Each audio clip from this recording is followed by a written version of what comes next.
For those who competed decades ago, speeding down highways, through towns, country roads. For those who sat watching on the sides of the street, who found solace in chaos and thunderous speed. Even for those who grew up without the sights and the sounds, and live without race cars shaking the ground. Who don't understand why racing appeals to our fascination, wonder, and the way that we feel. A purpose-built place to camp and spend time with friends, watching racing together until darkness descends.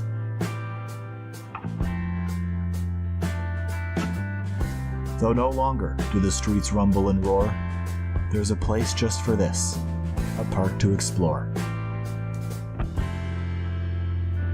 A road racing circuit before the assault.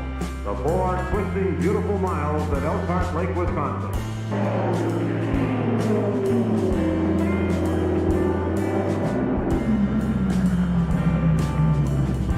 For 6 brutal, ear-shattering hours, its serenity will be violated by the raw power of screaming racing machines. It's the famed end-of-season endurance classic, the Road America 500. The specially constructed race circuit at Elkhart Lake at normal speed is a scenic 4-mile drive through fall-tinted Wisconsin countryside.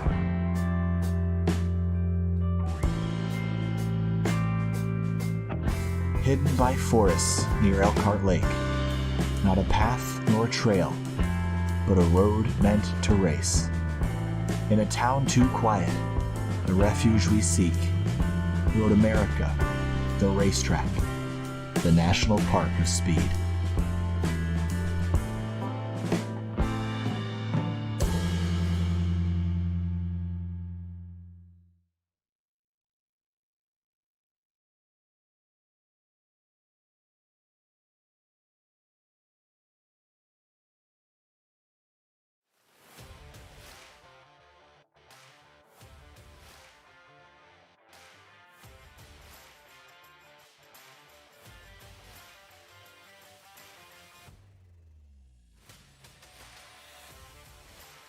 Road America, a timeless course that continues to stand true as one of the nation's best, the National Park of Speed, and it's the site that will determine not 1, not even 2, but 4 champions.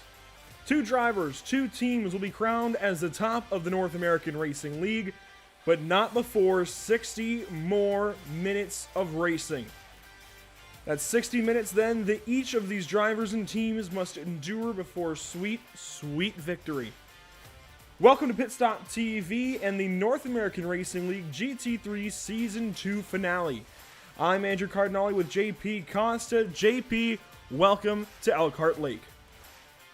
Thank you very much, Andrew, for having me. And boy, oh boy, what a finale we had for an amazing, amazing season here in NARL. I mean, arguably better than season 1. I'd say the race has been fantastic, and what a place to have the finale. Road America, a classic racing circuit, you know, loved, I guess, by all the iRacing community. And well, I mean, the track speaks for itself. It's an absolutely massive track, 14 corners, an absolutely massive home straight. As you head down it, you have turn 1, a quite important corner, really easy to make a mistake, especially in GT3 cars. You can easily spin out and have a moment. Then you get the small turn 2, basically just line yourself up for turn 3.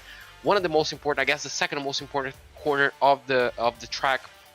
Then turn 4 again, just line yourself up for that downhill braking zone into turn 5, a small uphill into turn 6, small straight into a very fast kink into turn 7, then again a downhill braking zone into turn 8, and one of the most famous corners on this racetrack, the carousel, turns 9 and 10, really easy to make a mistake, really easy to overdrive your car and just carry a bit too much speed. Then you head into the kink, another difficult, tricky, dangerous corner around Road America. Then you have the cattle bottom straight, turn 12 Canada corner. I mean, one of the most famous one of the best overtaking opportunities of the racetrack. Then turn 13, and obviously the last corner, probably the most important corner as you're lining yourself up for the absolutely massive home straight to do it all over again for 60 minutes.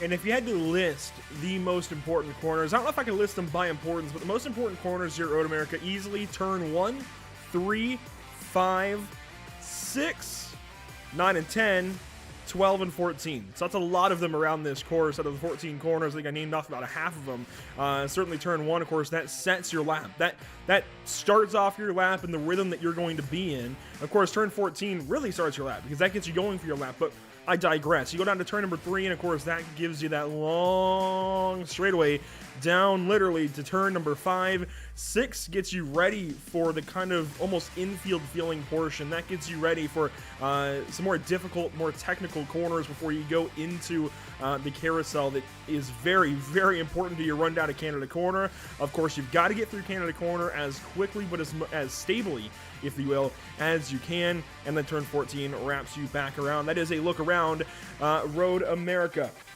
Thanks, of course, for joining us this evening, however, and wherever you're watching from. This is it. No more messing around, no more opportunity for failure, only opportunity for success this evening, as these are the battles we'll play witness to. Pedro de Oliveira is clearly poised to claim the Pro Driver title, William Coffey the AM title. That said, this is a look at how everything else is going to be into this race and everything else that might yet be decided. I look at battles like 3rd and 4th in the pro category. Brian DeVries and Kevin Sandiego literally tied, and just ahead of somebody that can easily pass them, Matthew Dench. Scott Reister's right there. Jackson Rossendi, after his penalty at Phillip Island, he's in that mix. Fabio Zamperlini isn't even too far back, and that brings in Scott Kimbrough and Mikel Rudebusch into the conversation. So really, aside from the top spot, everything else in your pro top 10 and even further down to the top 15 or 20 is very much open in their own respects. You go over to the yellow side, the amateur side, and there might still be opportunity for Diego to get William Coffey, but it's going to be tough. It's everything else that looks very interesting. 5 drivers actually, in the 40s as far as the deficit to William Coffey. Those are guys that are close. You could actually make it 6 drivers that are within 10, 11 points of each other, from Joshua Benjamin in 4th all the way down to Dom Angelicchio in the 9th position. So again, lots yet to be decided here, JP. Yeah, exactly. I mean, everything's only going to be decided after the 60 minutes of racing. I mean, even after that, we may see some penalties being applied post-race. So, everything can change. And being so close together, obviously, there's a lot to play for. And obviously, when you look for the team points, Full-Time Esports may have that on the bag. Team Empire, NARL Team Empire might have a surprise, but with the performance that Full-Time has brought on the past few races, it's going to be hard. And obviously, the battle for second place arguably is still up for grabs. Obviously, Dark Horse Esports and Dark Horse Racing, only 1 point separating them each. Then we have a massive gap to Evolution Racing. When we look to the amateur side, Rabbit Chase Racing with an even bigger gap to what Full-Time Esports have over Team Empire, 50-point gap to Team Empire Blue, and then a 16-point gap to Wahuka Racing. So second place is still up for grabs in the amateur side. And then when we look at 4th place, Car Racing, they haven't had the greatest of forms on the past few races, but if they can have a good race, a solid race today, they may secure their 4th place spot. Yeah, again, there's a whole lot here, and certainly opportunities for drivers and teams to move up and down, just like the driver championship. There's a whole lot left to be decided. Now, it looks good, certainly, for each of our leaders in each of our categories, be it driver or team, pro or amateur. It looks good for each leader, but everything else is yet to be decided. And honestly, Full-Time Esports can still lose this team or constructor championship. They can still lose if NARL, Team Empire get up there, and those would be guys like Scott Rice or Scott Kimbrough, I do believe. So that's why they're so close. Really, it's Pedro de Oliveira S and Jackson Rossendi versus Scott Reister and Scott Kimbrough, and I feel like speed versus consistency right there, certainly. Speed for Full-Time Esports, consistency for NARL and Team Empire that you've got to watch out for in these battles, which leaves us then looking to qualifying to get this whole show on the road. Pedro de Oliveira S, already off to a good start in practice. He's first, but Fabio Zamperlini, he's third. He could play spoiler. And of course, Kevin Sandiego coming into this race, he's tied for third. So watch out for him.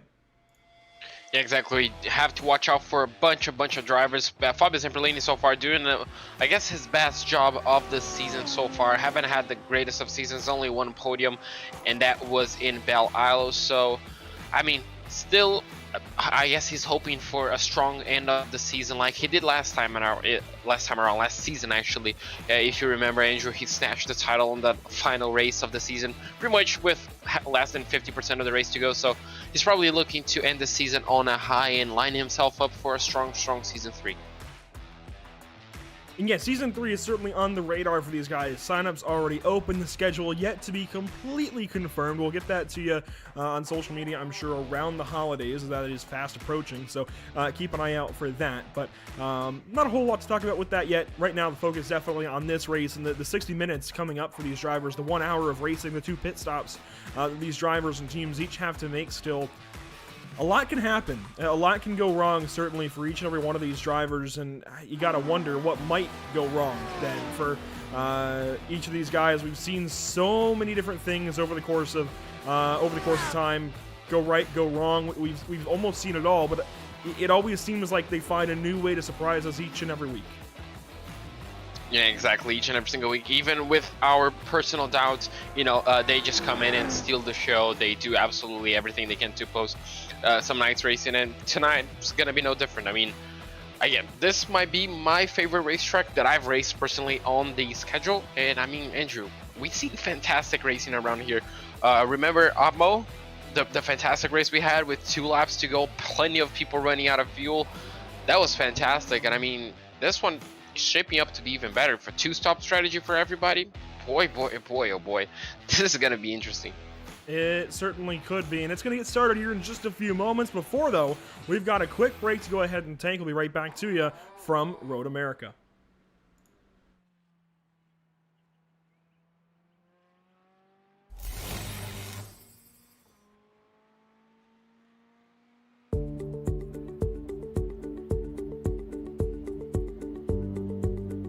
Sound Art is a product that is a speaker and it's art. We combine it together and we call it Sound Art.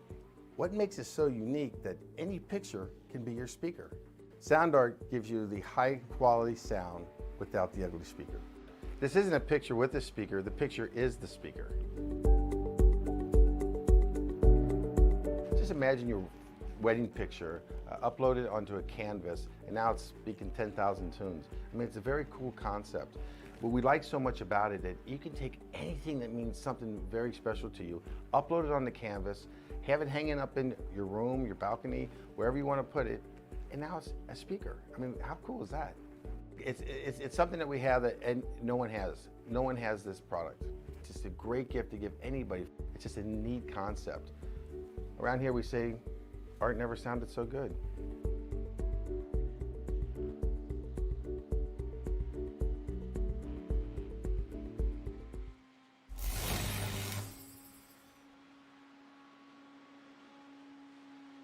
After months of quarantine, we're all interested in how we can become our best self. The team at Permanent Makeup and Cryo is here to help you get the flawless makeup look every day without the extra effort or time. When it comes to your appearance, you deserve the best care that money can buy.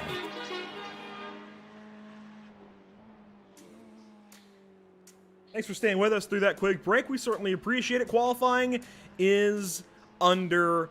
You can see only a couple of minutes already elapsed. That just gets these drivers' warm-up laps out of the way. We're already looking at some different drivers. Here's Joshua Benjamin. Oddly, he's in a Ferrari. I've not seen that yet out of the driver with the number 178, so that's a little bit interesting. But I also noticed he's teamed up. He's got Longshot on the side, which I believe is now the same as William Coffey. Yes, those are sister cars now. That's very interesting to note between 2 of the top amateur drivers in this series. And boy, what that could mean potentially for next season of this North American Racing League. But let's look a little further throughout the field. Here's Scott Reister, also in a Ferrari. Seems like the Ferrari, the car of choice so far. We've seen 3 of them and nothing else. Oh, well, there's an Audi.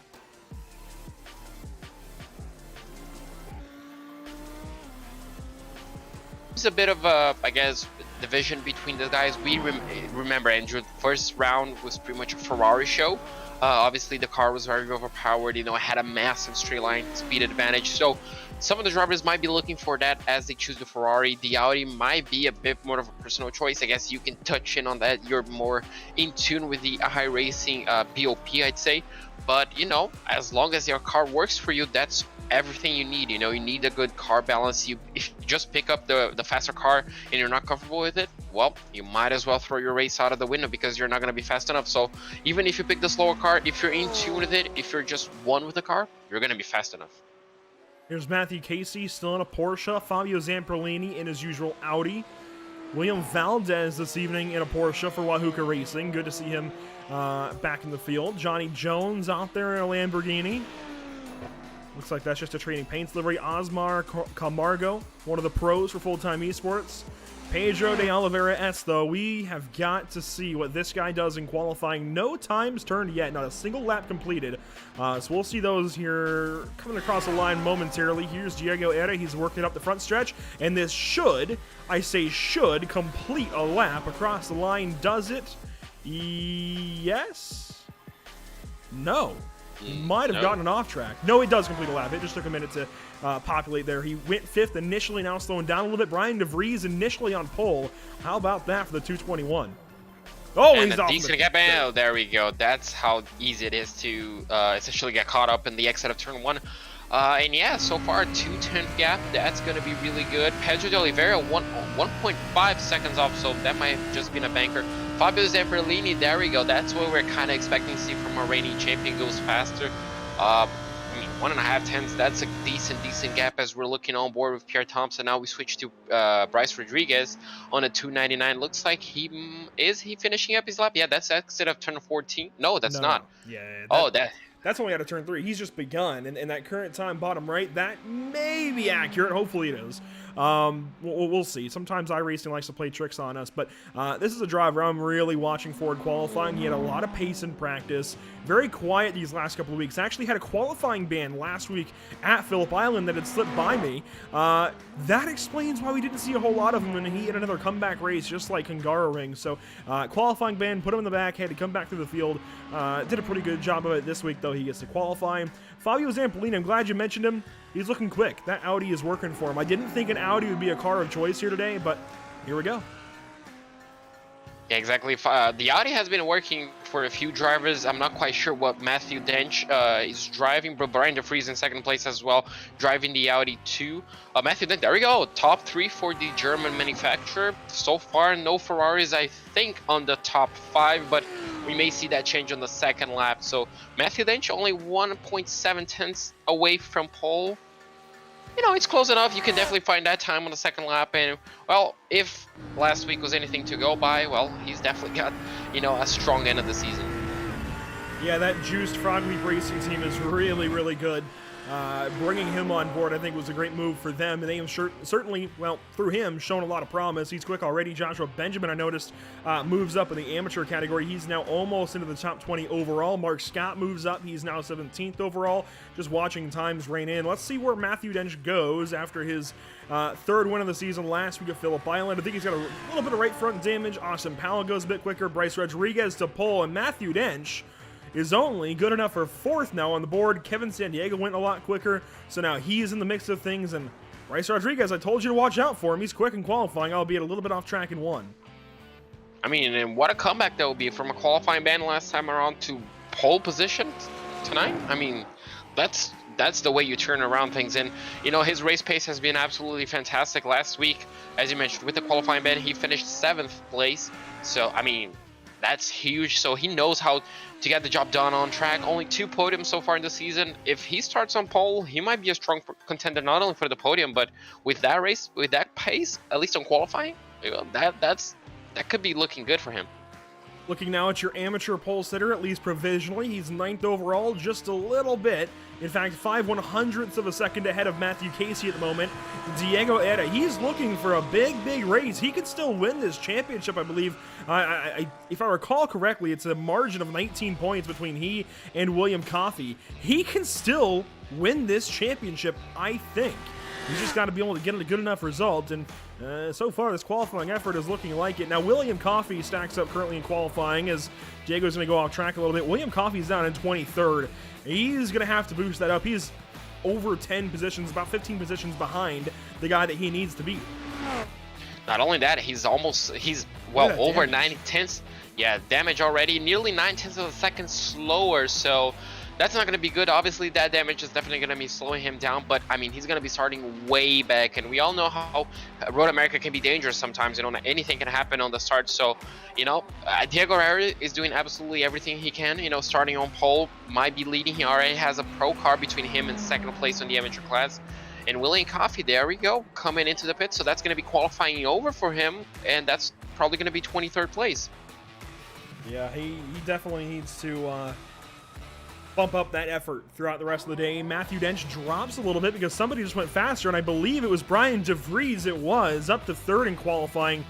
And you know what? Let's pull the points back up. Let's let qualifying run its course for a moment.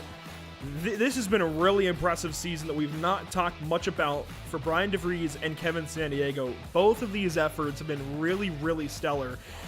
I say that, and our champion to me, he goes fastest. Yeah, he goes to the top of the board. You can see him there through the standings graphic, but we seriously have to point out that the seasons that Brian DeVries and Kevin Sandiego have quietly had, and it's been certainly a season of attrition for each of them, just notching top 5s, top 10s, wherever they can, keeping in the good end of the points, and capitalizing when other drivers have problems. Scott Reister at Hungaroring, Matthew Dench multiple times this season, Jax Rosende a couple times this season, including last week, even Fabio Zamperlini, Scott Kimbrough, Mikel Rudebush. They've all had problems or have missed races, so Brian DeVries, Kevin Sandiego, consistency has put them in 3rd and 4th in this championship. Yeah, absolutely. I'm looking at the point standing right now, and well, neither Brian DeVries or Kevin Sandiego have had a podium finish so far. Their best result was a 4th place for Kevin Sandiego and a 5th place for Brian DeVries, who actually happened last week. So, you know, consistency is the key on this championship. You know, they haven't won a single race. Meanwhile, Matthew Dench won 3 races, but still 6 points behind him. So, you know, that's sometimes, you know, what you have to balance. It's what we talked about on the team standing: speed versus consistency. We are about ready to go green flag racing from Elkhart Lakes, Road America. We'll take a look now at our starting grid for the 8th round of 8 in the North American Racing League GT3 season number 2. Pedro de Oliveira S, our champion to be, starts first. That number 250 is the car to beat, has been the car to beat since we unloaded at Monza way back in October. And Bryce Rodriguez, second in points, going to line up second on the starting grid. Starting third this evening at Road America, Fabio Zamperlini, reigning NARL champion. Can't say anything about it as far as the championship, but can at least get back into a battle for a race win. He'll try and do so tonight alongside Brian DeVries, starting from the 4th spot. Starting 5th, Kevin Sandiego. He's got an opportunity to match his points position. Look at that. The top 4 in points are starting 1st, 2nd, 4th, and 5th. Matthew Dench is 5th. He's starting 6th. The top 5 in points, right about where they should be. Fabio Zamperlini, he's another top 10 driver in points. He's up there. Incredible effort from each of these guys this evening. Matthew Dench starts 6th, starting 7th, and Scott Reister, right about where he should be. Scott Kimbrough, the trend continues here throughout the top 10. Go back to 9th. Pierre Thompson, maybe an outlier, but he could move himself into this top 10 in points tonight. And look at that, Diego Eda, I'm working on it. The amateur pole sitter. There we go. We got it there finally. The amateur pole sitter, position number 10 for the start of this race. Starting off in 11th place, we're going to have the full-time esports driver of Oscar Camargo in his 251 Ferrari. Alongside him is going to be Matthew Casey in the 141 car in 12th place. In row number 7, we're going to have the 2 drivers of Pablo Ferretti in the 113 and Mike Braun in the 107 in 14th place. Starting off row number 8, we're going to have Austin Powell in the 155 and Jeff Castillo in the 110 in 16th place on the outside lane. On the inside lane, in 17th spot, we're going to have Sonny Brown in the 115 and the 112 of Dominic Angelicchio in 18th place. And finally, on row number 10, we're going to have William Valdez on the inside line in 19th, and 20th place will go to the 172 of Daniel Hall. Starting 21st for race number 8, it's Mark Scott. He's got a race win for the first time in his NARL career. Came at Silverstone not so long ago. Starting to his left side, somebody else who got his first win this season, Brian Long, who won at Detroit. Starting 23rd, Rodhamis Rodriguez in the number 123. Starting 24th, it's Rob Rodriguez. Rob Rodriguez is there. I like that. Starting 25th, it is Will Coffey. He has got to move through this field. That is our opening storyline, I think. We have got to watch the driver of the 157 in this race. He cannot finish this far back and expect to win this championship. Johnny Jones will start alongside. Starting 27th, it is Joshua Benjamin. Will Coffey's teammate. We'll see if he can help his teammate move through this field. Kenneth Michael starts 28th, starting 29th at Road America. It is Armando Bejaran, somebody who was oh so good last season. We'll see if he can end this season on a high note. Sean Patterson will join him back here. Only 3 more cars in this field, JP. They are Jackson Resende, a qualifying ban, I would imagine. Blake Scott, I don't think he qualified at all. And Billy Bowerman. That is your 33 cars starting grid from Road America. The pace car already down to the carousel. And pace car for the final time will be seen this season. So, you know, nerves obviously are going to be on a high. Pedro de Oliveira might be feeling a little bit of pressure. And obviously the pressure might be all on William Coffey to deliver a great comeback race. It might be easy to overtake. You know, there's plenty of opportunities.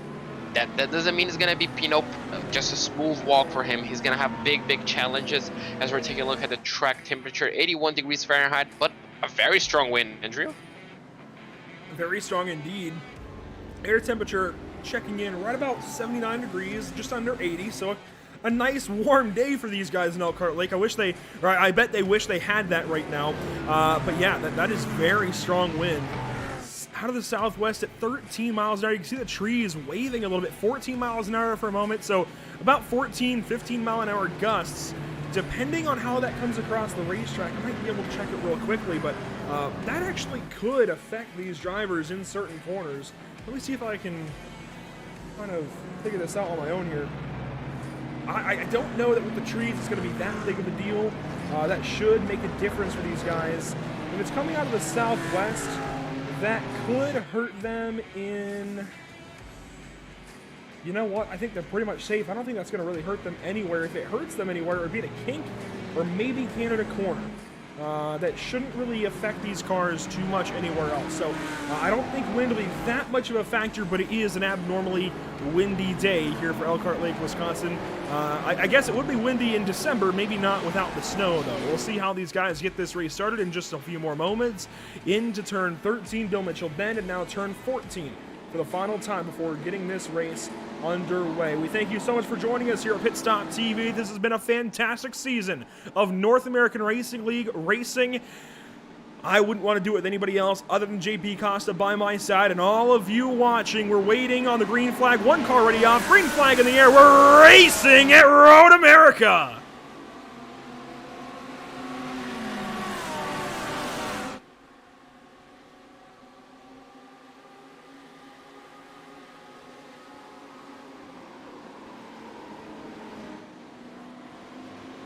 Jackson Resende starting from the pit lane. He'll join the field now. Kenneth Michael may have been that car that we saw off in the dirt. Through turn 3, the front of the field is nice and clean. They'll go down to the DRS zone that they will not use because these, unfortunately, are not Formula 1 cars.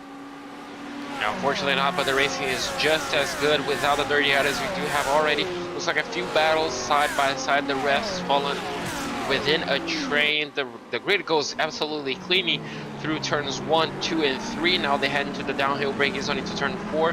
Looks like the lead remains unchanged. In fact, I'm pretty sure the top 5 remains unchanged. But I mean, that doesn't mean Pedro de Oliveira doesn't have any issues from behind. He's getting chases. We do have, looks like, is that Brian DeVries making a move? It was him almost getting past there. Matthew Dench with an early aggressive move there, trying to get by Brian DeVries. Now he's going to have to wait. This is into turn number 8 for the first time. And they'll work into the carousel underneath the Speedville USA Bridge. And I gotta wonder, does the Canada corner maybe end up being the opportunity for Matthew Dench on lap 1? If he wants to get up there and win this race, draw even with Pedro on a season, oh yeah, it's gonna happen right here. Maybe not. I'm surprised. I thought Matthew would have taken that and had that position by the king. What a drive he got out of the carousel. Absolutely amazing rip. Somehow he made that work. Can we see a dive into Canada corner? Looks like Brian DeVries goes defensive, so he wants to retain that position for now. Matthew Dench abides his time, still waiting on the wings as we do have a few battles further behind. Amateur lead right here. Oh, that's the amateur lead. So Diego Harry trying to hold into his position as he's in pretty much a Porsche sandwich. He has to be careful because, well, if he's in the lead, that's all he needs to do. He cannot take too many risks and throw that possible championship out of the window. Well, he has lost the lead and second place to Matthew Casey and Austin Powell. They've both gone on by the number 177, so he's been relegated to third with company for fourth potentially, and Pablo Ferretti in a McLaren. So Diego Eda has got to get moving in this race. He can't hold up at all, much like, of course, William Coffey. William Coffey, how's he doing after this first lap? Well, he's lost one spot, and he's watching a battle out near the windshield. That is Blake Scott up the inside of Armando Bejaran, looking for that spot into turn one. Blake gets it, and William is 26th. That's not the start that William was looking for, especially after a good weekend last time out in Phillip Island. Luckily for him, he may capitalize on the battle of others, just like the one we're seeing ahead of him. If he can get a good line, he may get a better run on that Porsche right ahead of him. I mean, it's not going to be easy. He probably has to take risks at this point to make sure he gets into a championship winning position, but still, it's going to be dangerous. See the position marker bottom right of our telemetry graphic, and 26. That's a lot to come back from over the course of this race. He's got two pit stops to help him through it, but that's a lot to ask of any driver at Road America. It's so hard to work through a field here because it's so draft dependent. So if you lose that draft to the next group ahead, of course, it's going to be much harder to make up time. I do like watching this onboard shot, though. Just watching the whole field work through these corners is really nice at the start of a race, seeing how everybody gets into a groove, and potentially how losing front downforce following a car could be affecting this 157. I think Williams mostly okay, but it seemed like he had to lift a little more than I would have thought. Yeah, maybe, you know, all the whole train may be affecting him just a little bit. And obviously, as soon as you start losing a bit of front downforce, you're going to be pushing those front tires a little bit more to make sure they grip. So that might mean a worse tire to the end of the race. I'm not quite sure, as he's very, very confident in the braking. So I'm not quite sure what the strategy might be on Williams' head right now. Does he go aggressive on the first stint and try to get as many positions as he can? Maybe just save a little bit and try to make, you know, just a small overcut on the first round of pit stops. I'm not quite sure what he's gonna do, but I mean, he has to have that plan laid down already to make sure he gets any chance to fight back for the championship, because right now it may not be looking so safe. Yeah, and ladies and gents, in case you're wondering, this is our amateur point leader. He's coming into this race in a great opportunity, a great position to try and win this title, as one car is off. Who is that? Oh boy, William Valdez with problems. Sonny Brown with problems. Thankfully misses our point leader. We'll watch this return 3 at least so they can calm down for the moment. That's Blake Scott up the inside of Daniel Hall. Contact there. William Coffey does not like what he sees here. We're actually going to stay on board with this all the way through turn 5 at the very least. It looks like that battle may help him out, but obviously he may be getting nervous as he's trying to navigate his way through 3 cars as they're battling. As you can see, just goes, don't make it 3 wide. Oh, that's gonna be contact between those two. That's gonna be Daniel Hall. Oh, is that gonna be 3 cars? Oh my goodness. Oh, unfortunately for William, he tried to take off waiting action. Maybe if he just took the racing line, he would have gotten maybe 2-3 positions. But right now, it looks like he lost maybe even 4. So a bad start gone even worse for our points leader. Armando Bejaran, that was a bad move. I'm just going to be honest. Unfortunately, William Coffey now down to 31st of 32 cars that are running in this race. I can't believe that. I genuinely cannot believe that William Coffey is this far down the order, and it comes because of that incident in turn number 5. He already wasn't doing great, let's be honest, but this didn't help. No, it did not help at all. He tried to find a safe way through essentially the mess that was caused. But unfortunately for him, you know, just being way too cautious cost him way too much. As you can see here, we're going to see a bad move being made. We essentially see contact down on braking. So the Porsche tries to find a way 3 wide. 3 wide on lap 3. You just don't need to. Yeah, absolutely not. As you can see, then William Coffey just, you know, just trying to make sure his car gets to the end of the race. And unfortunately for him, he's going to be dropping all the way down to second to last place. And man, oh man, this is getting quite tense for him. He hasn't had a single, I guess, a finish outside the top 10 so far this season. Right now, he's 31st place. He's still in 31st. I mean, this is stressful even for us to, you know, try and figure all of this out. And I mean, this is only going to help Diego Eda. Let's mention that. This is only going to help Diego win his championship pursuit. This could be everything that Diego needs right now in this race. We might be talking about a different champion, and either way, we could be talking about an amateur champion that hasn't won a single race this year in class. So, really, really has turned this entire day on its head. I mean, this is, I don't know, this is crazy.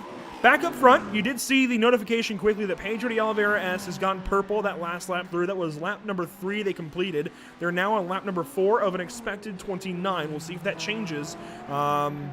See, about 25 laps to go. That seems about right, as looks like Pierre Thompson going to pick up a spot and go by Scott Reister. The battle that we saw earlier on between Matthew Dench and Brian DeVries, yeah, that's been sorted out. Brian DeVries lost that spot. Yeah, looks like, unfortunately for Brian DeVries, he's going to be conceding that spot to Matthew Dench.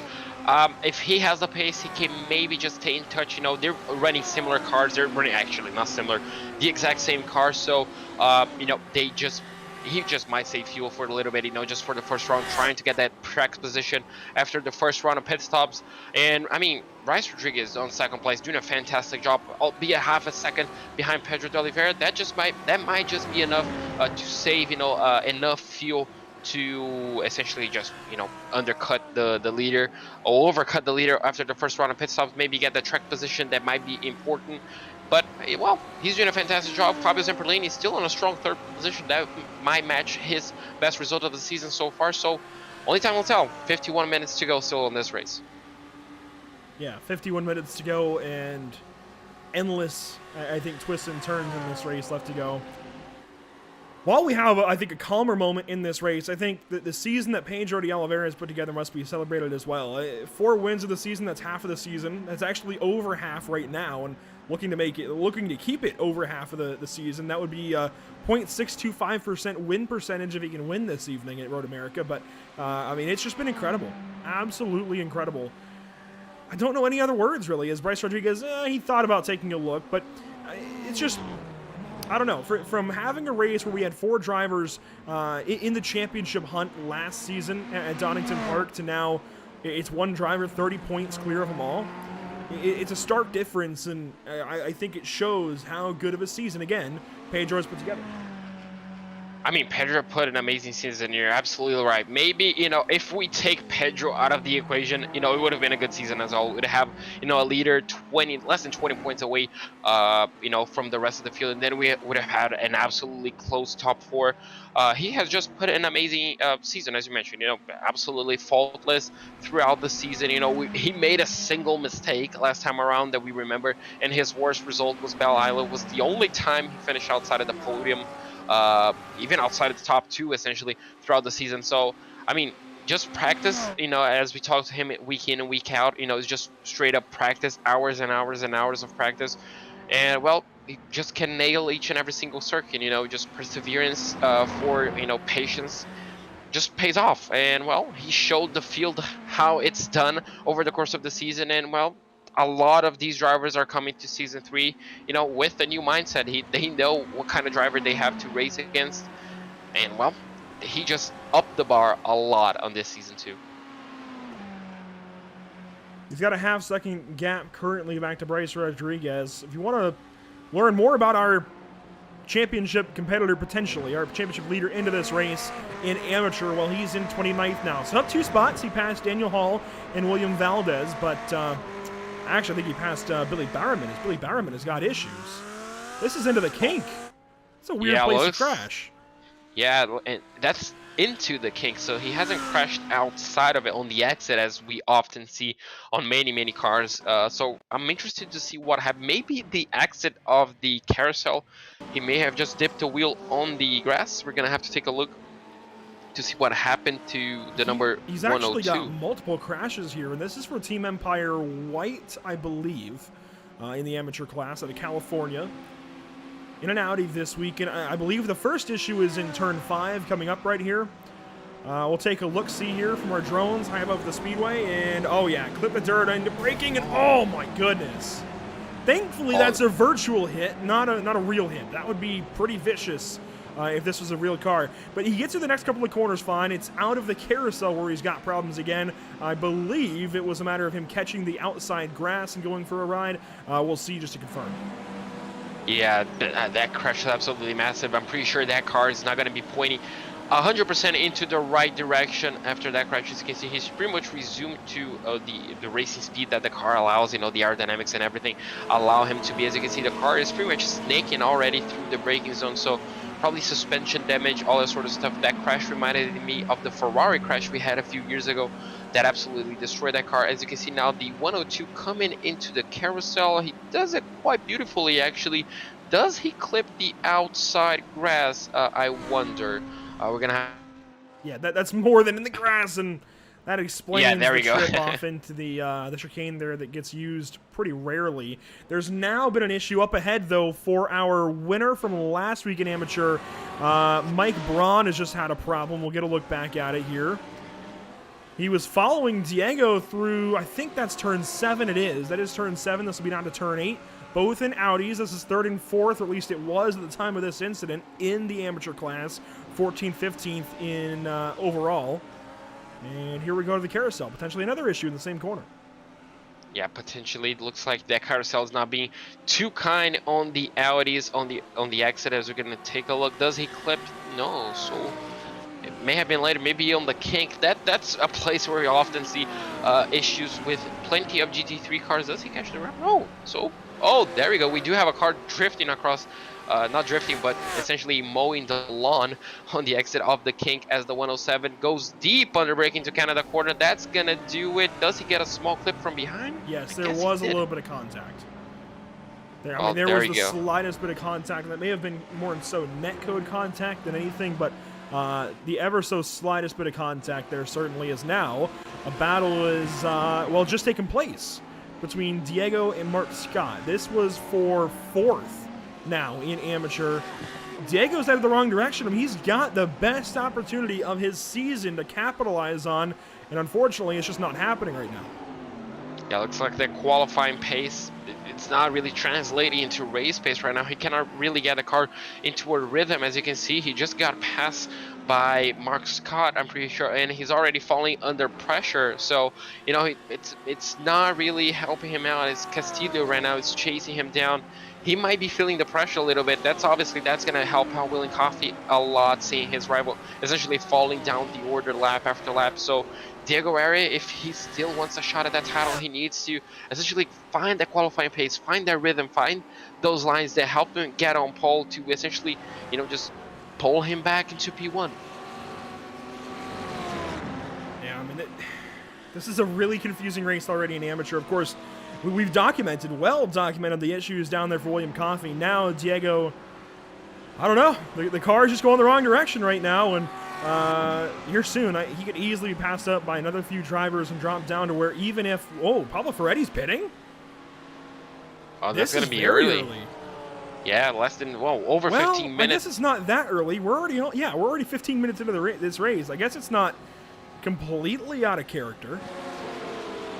So obviously an undercut right here would be extremely unusual, because obviously you're going to be running with more fuel on the car, so your car will be heavier. As you can see right now, Diego Area might be losing the position to Castillo. Does he? No, he holds his ground on the exit of turn 3. Will the Ferrari have the legs on the Audi? As looks like we're going to have another driver approaching. Yeah, the Ferrari will just soar past the Audi. As you can see, just the insane difference that they have on straight line speed. It looks like he's gonna have the outside lane. Diego Area will have to concede. Does he go for the under and over? Cannot really get there, and unfortunately that's gonna be another position drops. He drops into P15 at the moment, already falling a little bit under pressure. As we do have a battle further ahead, that's gonna be for, if I'm not mistaken, P10. Well, we got a crash. Yeah, that's definitely not a good crash. That's been a problem. Unsure exactly of who all this is. That is the number. We're on Armando Bejaran. Another problem here. And some other drivers involved. We'll see if we can get a look at things.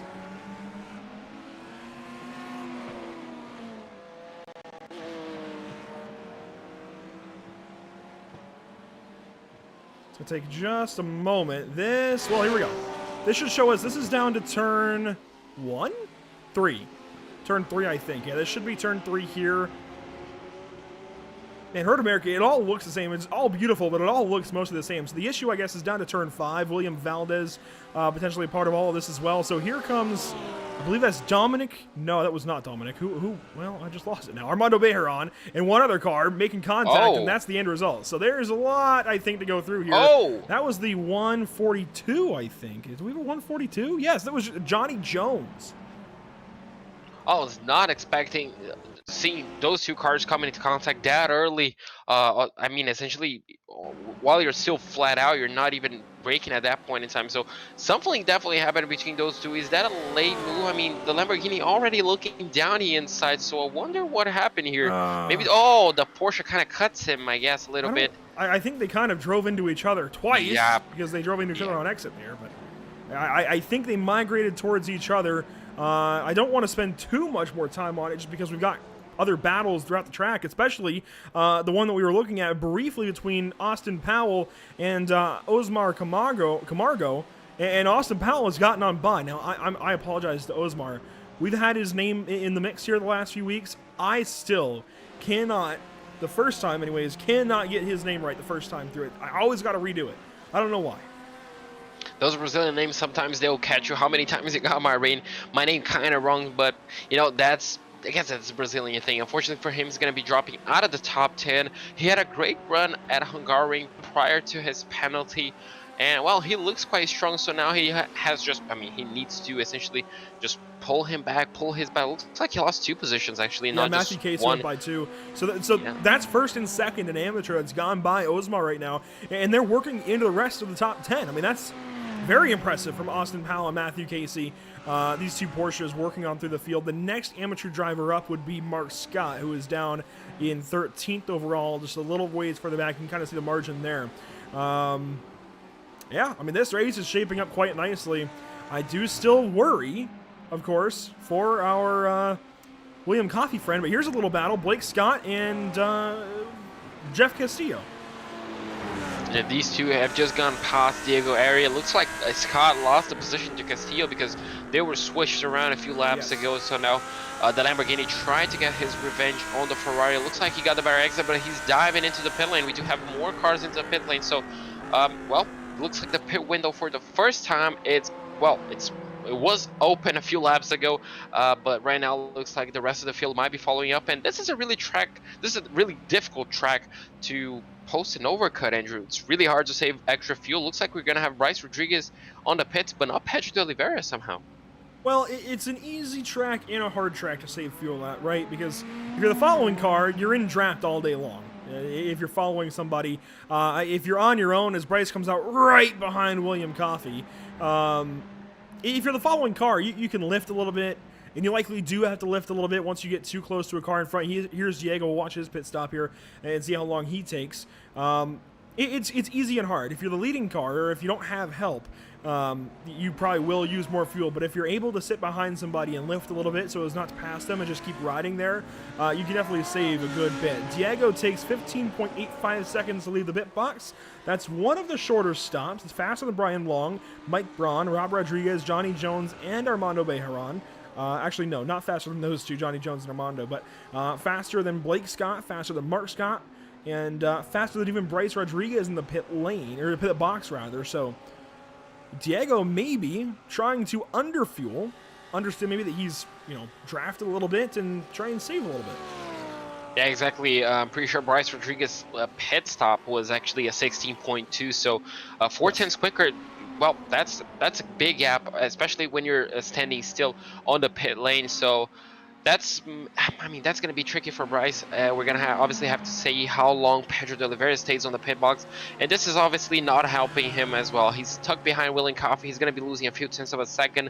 And all eyes are going to be on Pedro de Oliveira. Does Matthew Dench stay out on track? Matthew Dench has gone on. Yeah, he has stayed out. Wow. Pedro's in, Fabio, Brian DeVries, Kevin Sandiego, Scott Kimbrough, Scott Reister, Pierre Thompson, Austin Powell, Matthew Casey, Osmar Camargo, Jeff Castillo, Radhamas Rodriguez. They're all pitting right here. Dominic Angelicchio might go on. No, he's pitting.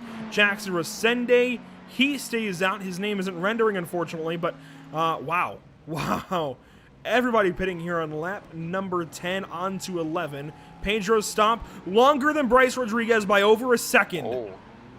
That might change the complexity. We're gonna have to see where those two. Oh yeah, Bryce. Yeah, Gone. Bryce got him. Yeah, not by a huge gap. Maybe a second and a half.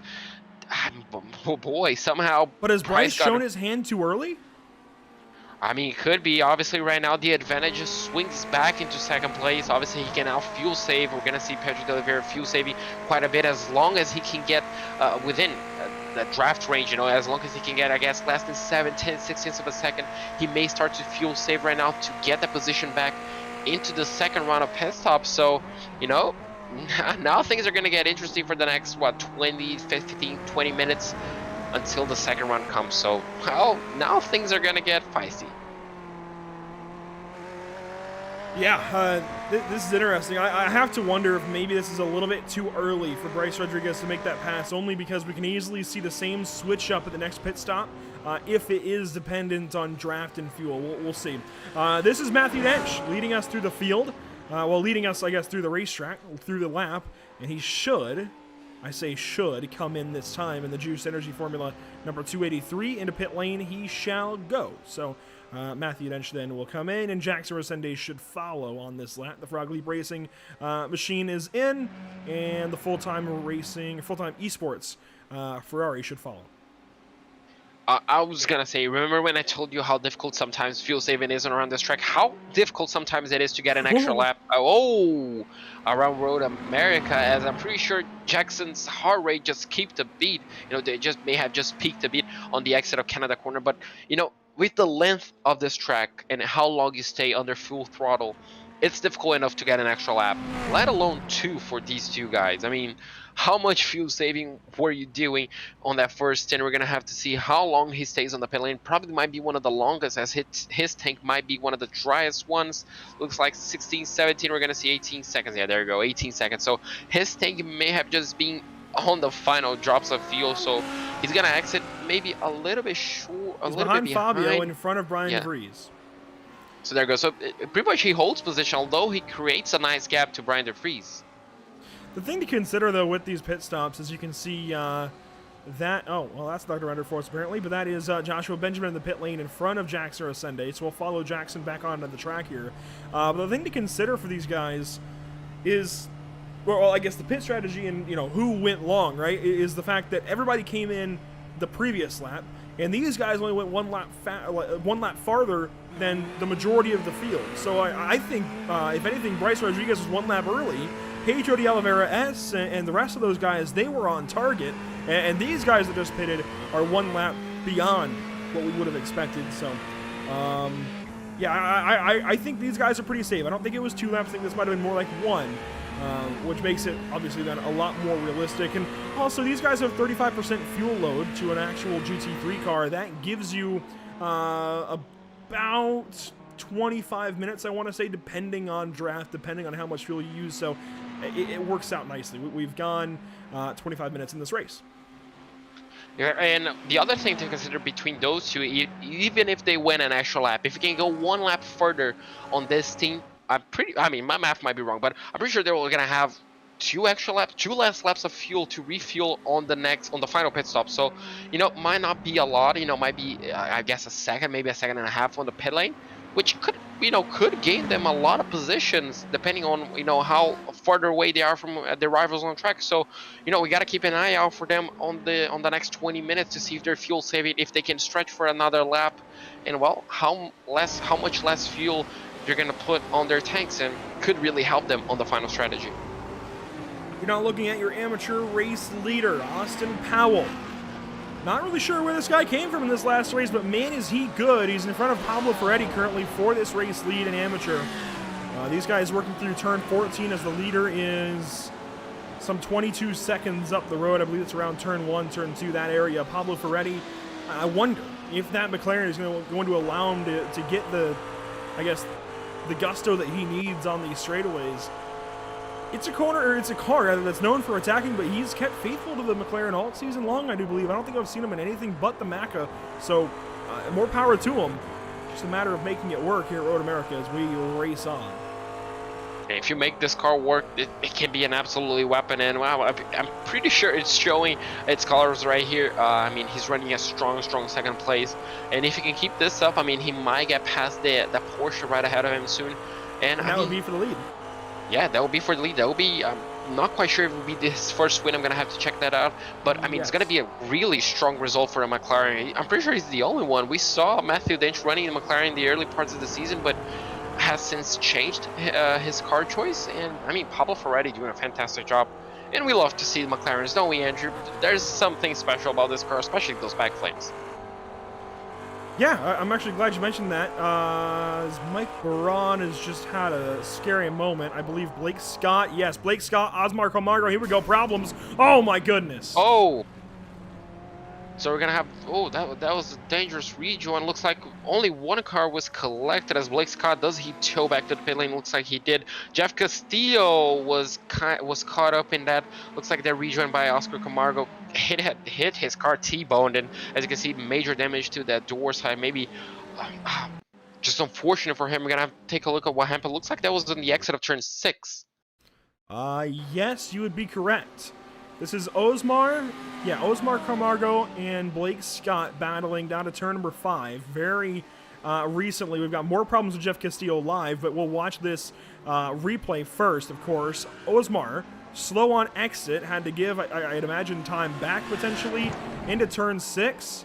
Oh, the car got loose. What happens then to Blake Scott? Where does he get it? Oh, so that was Mark's car that he was racing, and Blake Scott hit him. Yeah, unfortunately, not a big hit.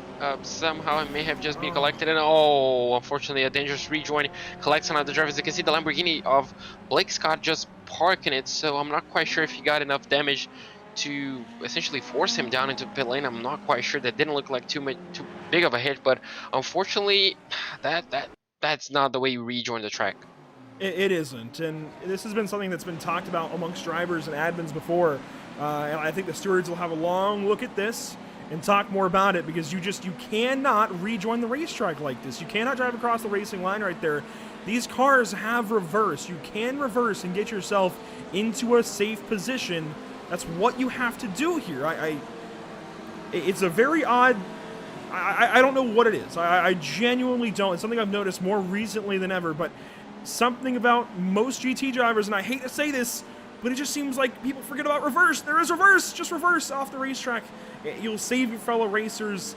And, I mean, in fairness, a lot of these guys, they all come from different backgrounds. We don't know exactly how much experience they have. So that is something you learn. And I just hope that each time it happens, that driver learns. This is Jeff Castillo, though. He's got a problem a little further down the road. I want to... Oh, well, there it is. Yeah. Right off into the dust in the carousel. Yeah, he absolutely lost it midway through the carousel. Comes back, looks like, unfortunately. Yeah, looks like that's some out of frustration, but yeah, that car was way too damaged to even continue. He completely lost it on his own. So unfortunately, that might be it for Jeff Castillo on tonight's race. Unfortunate end for him as we do come back live. No, that's going to be another replay right from Brian Long, as he may have been involved. Is that Diego Era? It is. Contact there. I think that forces Brian Long off. He gets back on. And now, problems well up the road, live for Scott Reister. Let's check this out. He's coming in already. Oh, he's got tons of damage. Massive damage for Scott Reister. Oh, yeah, that car, it's not going to be done for the Dominic day. with problems. He's off at, I think, turn 4. No, that's Canada Corner. Yeah, that's Canada Brian Corner. Long is off. This is out of the kink. Oh, my goodness. Yeah, Brian Long was already struggling. Maybe that contact completely, I guess, damaged his suspension, because on the exit of turn... Yeah, on the exit of turn 7, he rejoined the tarmac, but unfortunately came out on the grass. As we're looking now at the 242 of Scott Reister. I'm not quite sure what he hit to get that much damage. I mean, it has to be a wall ride. Rather hard, too. We'll see. Oh, Bill Mitchell. Ben got him. I can see how that one happened. Here's Dominic. This is a problem up ahead, and this might tell us what happens maybe for... No, not Brian Long, I guess, but this is in front of Mike Braun and behind one of the red... Yeah, that's one of the full-time Ferraris. That might have been Jackson. I think that is Jackson Rosende that he was behind. Just off in Canada Corner. That's easy. That's not so bad compared to some of the other issues. Where's Brian Long? We got to find him and see his issue here. pretty sure Brian Long's issue was, I mean, that contact, that small contact with Diego Area, because, I mean, I'm not quite sure. He just lost it afterwards. I'm not quite sure what happened to him, unfortunately. Battling for essentially a top 5, I'm pretty sure, on his class, to dropping massively. I mean, we're going to see he does go down inside of 2 cars. That was kind of a beautiful move for Brian Long. He may have been feeling good about that one. He goes side by side with Diego Area. Diego essentially pushing him to the inside. Yeah. And then look at this small contact between those two. Diego goes down the inside. He gets a small contact. Is that enough to damage the BMW? Because look at it. He comes back on the tarmac and then goes into the grass. So I'm not quite sure if the suspension is damaged at that point. It's driving like it. I wonder if he hits anything else trying to save it. I don't think so. Oh my goodness. This race. Yeah, the car is crabbing. Yeah, Look at it is. Yeah, you're right. Oh, that small contact did that much damage. Ah, that's got to be heartbreaking for him. What has just gone on? Viewers, if you have an idea of what's going on, Johnny Jones now with a problem. Oh my goodness. As we're approaching, I guess, nearly the midway point of the second stint, looks like trouble for each and every single driver. Looks like it's appearing at this point in time. As John Jones looks like, does he have a problem on the carousel or the kink? The 142 Lamborghini drives his way, looks like smoothly on the kink. Does he go too wide? He dips the wheel. Oh, at that point, there's no saving. Does he rejoin? Oh, luckily he doesn't collect anyone, but that Lamborghini might be done for the day. I recall a similar issue for another driver in another league, Sarah Rabb. Man, about a year ago now in the Pacific Challenge GT3 series. Very similar issue in a Lamborghini as well here. Just got wide of the carousel, got that dirt, and right back into the wall just like that. Very, very similar. This is back live and with your race leaders. So after all of that chaos, right at halfway, we get back up front. This is the battle for the overall lead. Wow. Wow, indeed. I mean, still very much live. Fabio Zamperlini within 2 seconds of these guys, so he's doing a fantastic job as well, considering 4th place is well over 8 seconds behind the leaders, so doing a fantastic job. And now the question is, will Pedro de Oliveira stay behind and save fuel, or will he go for a move? He's close enough to try and line himself up for a move. Bryce Rodriguez has been driving faultlessly throughout the night, but I mean, it's Ferrari against Ferrari. Pedro's definitely gonna have an advantage getting their air punched for him, but looks like it might not be close enough for a move down into turn 1. But you know, turn 1 is sometimes all you need is to line up for the next massive straight. Now on this far side of halfway, I find it most interesting that we don't have a battle for the amateur lead right now. Well, I mean, there is and there isn't. Pablo Ferretti's still there. But I've been watching this over on the relative, over on the timing sheet. I am so surprised that these guys have not gotten side by side yet. In all of that, all this opportunity, the fact that they are not battling is astounding. As this happens, here we go. I think Pedro finally got sick and tired of waiting behind Bryce Rodriguez. This race is throwing me for a loop. I don't know if I can keep up. Pass made, though, for the race lead. Rodriguez now down to second as he look again. Thought about it. Now we'll look back to the outside for turn 6. Not going to happen there. Yeah, not gonna happen. Looks like Pedro de Oliveira might have just got the move done for this part of the circuit, as now he's leading once again as he was during that first stint.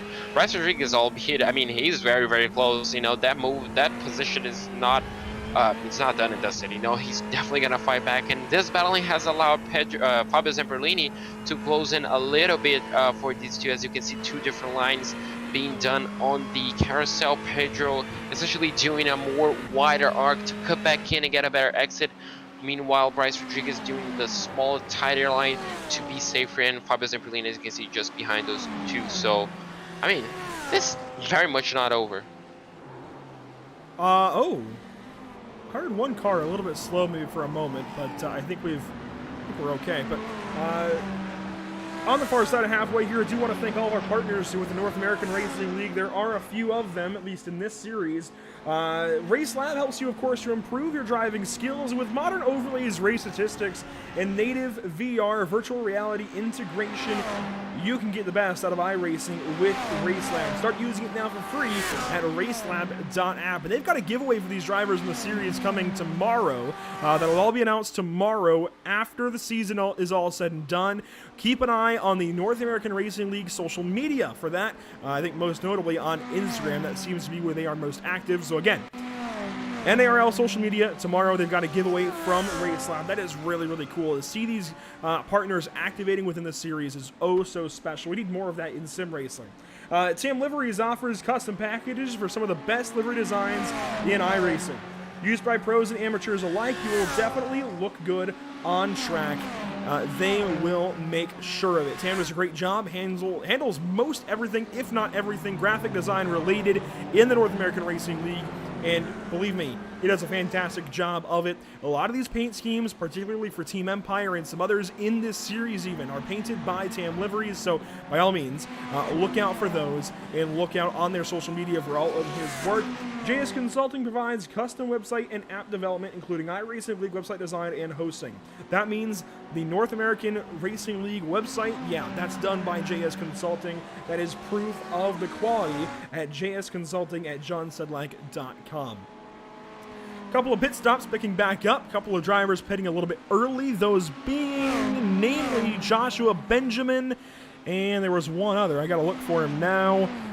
Maybe just Joshua Benjamin, actually, to this point. No, Pablo Ferretti as well. So Pablo pits out of that battle for the race lead in amateur, and he cycles now in front of Rob Rodriguez. That leaves Austin Powell, your race leader, outright in amateur. He's got a gap of 5.8 seconds back to Mark Scott.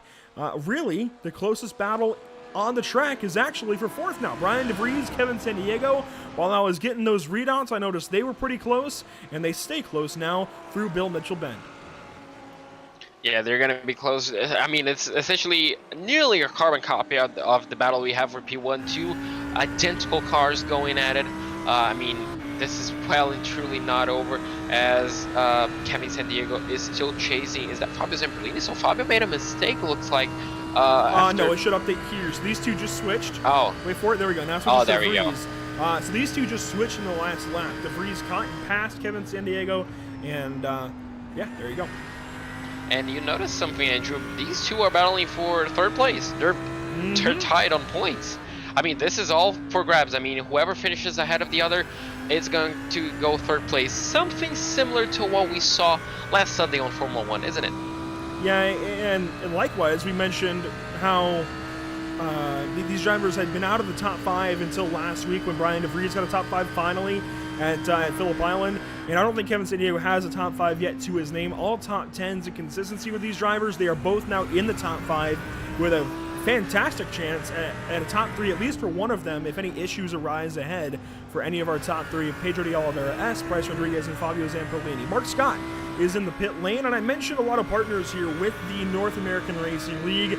Another one that I have to give a shout out to is actually in the YouTube chat. Hello and welcome to Daniel Morad. He is getting so involved with this series. You hear weekly at least 1 or 2 drivers shout out Daniel Morad for his coaching, and it really, really does make a huge difference. The coaching that he has given to these drivers has really helped up the level in every range, be it top, middle, bottom, in between somewhere. It has really helped so many drivers, and not just in the North American Racing League, but on the iRacing.com platform, and I'd imagine even into real cars. So fantastic race car driver, fantastic race car driving coach. Daniel Morad, a fantastic partner then of this North American Racing League. We'll see him more involved with the Porsche Cup season that is coming up later on, well, I guess in early 2022. More details on that soon as well. We're still watching this battle. This is actually closer than the race lead between these two, DeVries and San Diego. And I wonder who was the first one to pit. Mistake. He's pitting. He is pitting. So it's actually a good thing to notice there, but thankfully, rest easy. Bryce Rodriguez in the pit lane. My heart kind of got racy there, seeing that guy absolutely drop. So the first lead driver that made the first pit stop on the first stint, he's, well, opening the pit stop window essentially for the rest of the field. So we might see Pedro de Oliveira diving in on the next lap. And we're gonna have to take a look at the pit stops, because last time around Bryce was faster than Pedro, but this time around we might see a flip out. Obviously this is a very tricky track to underfuel your car, because if you run out of fuel, I mean, the finish line is very, very far away from the final corner, and it's an uphill battle. We've seen cars running out of fuel but on the final straight, and they didn't make the corners. Looks like a 15.6 second stop for Bryce Rodriguez, as now Diego Aire comes into the pit lane, probably trying to undercut his competition. That's accurate for Bryce. Mike Braun now in the pit lane as well, along with Diego, and maybe a champion right here in the making. Number 177, Diego Aire. He's not quite in the race winning position that I think he needs to be, but still looking pretty good. A little bit of a slow approach there to the pit box. That could hurt him quite a bit.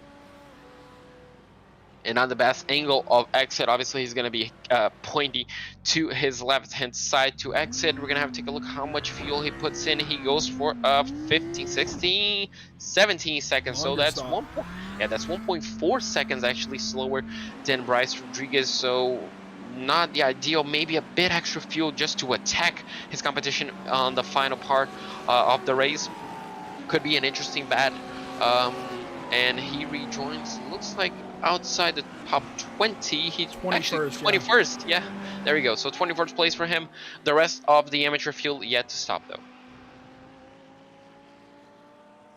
We do see and notice Frog Leap Racing out in the chat. Frog Leap Juice Racing. Matthew Dench sits 5th for them. Not quite the day that maybe he would have wanted to follow up last week's effort at Phillip Island, but at the same time, you got to consider Phillip Island the one race that Matthew Dench should win. So now maybe a little bit of a downtick, a little bit of right front damage there as he's going to come into the pit lane along with Fabio Zamperlini. And, we're being told that Dominic, that is massive damage. And he's got a message on the side of his car. You can see it there. A nod to the Alfa Romeo drivers of Antonio Giovinazzi and, of course, Kimi Räikkönen, who have left F1, or at least their rides with Alfa Romeo after this past season in 2021. A nod there, kind of bringing those messages that Alfa put on their cars in real life to his car here in the sim. And let's take a look at this for Dominic Angelichia, one of the drivers that's recently reached out, been very active within the community, and that definitely goes certainly noticed. Does not go unnoticed, I think is the better way to put it. This is a problem for him, though, out of turn 7 or 8. That's 7, down to turn 8 now. And I think this is where the problem arises. Yeah, looks like it's going to be on the exit. He may dip a wheel into the gravel trap. Oh, he dips a wheel actually on the exit. Tries to get the car stopped, but unfortunately cannot get the car stopped. And hopefully he does not follow the same fate as the two drivers that you just mentioned. Unfortunately, both of them DNFing on the Abu Dhabi Grand Prix. Hopefully he can keep going on the racing up at least until the end. But only time will tell, as with 15 minutes to go, Pedro de Oliveira looks like he's still out on track. So it looks like that Bryce Rodriguez came out 2 laps earlier at this point, so could it cost him on the pit stops? Only time will tell, right? Exactly. Well, comes in this lap. I don't think he goes any further than 15 minutes to go in this race. Yeah, looks like Fabio Zamperlini already made his pit stop as well, so yeah, looks like only Pedro de Oliveira, Brian DeVries, and Kevin San Diego and are still yet to stop. Coffee. Oh yeah, that's true. Yeah, looks like those two are still yet to stop. Will Coffey actually, without stopping, is the amateur race leader at this point, albeit he's going to drop a few positions, as this is a very long, very slow pit lane.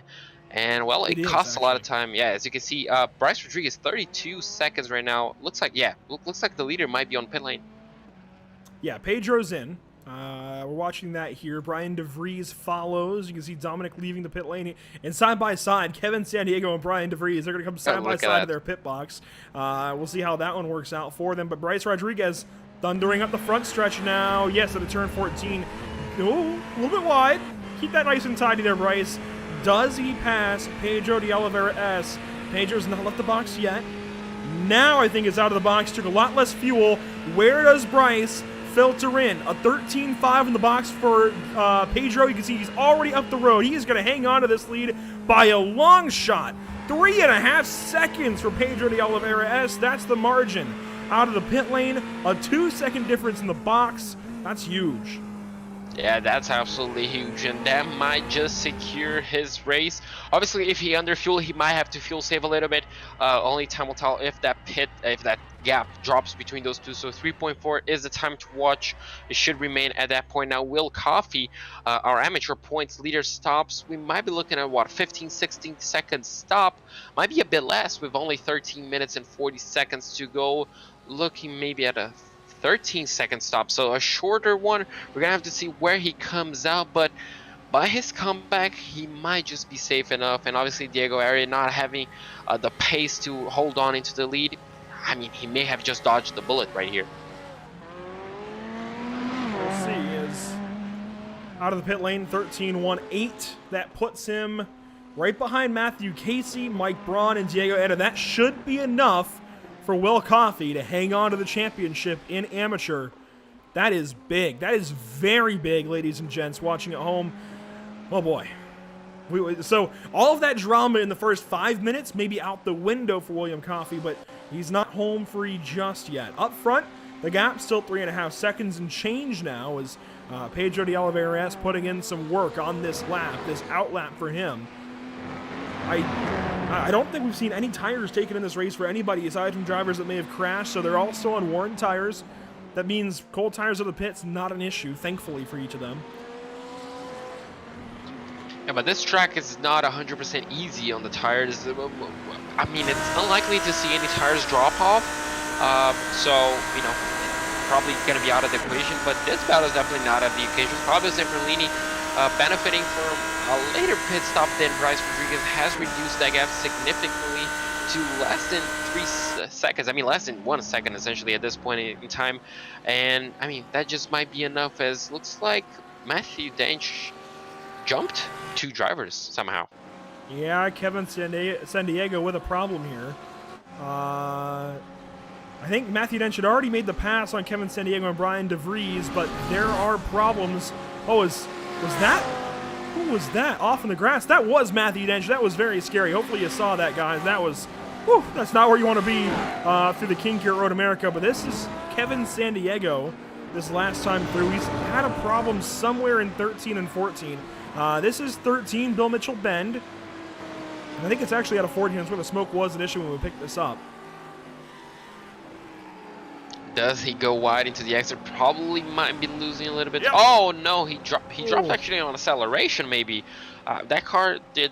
Oh, that's going to be heartbreaking to lose on the entry of the biggest straight on the circuit. But unfortunately for him, it looks like maybe a bit of throttle happy at that point in time. Ended up losing his car, and that might just be 3rd place on the championship, slipping away from him.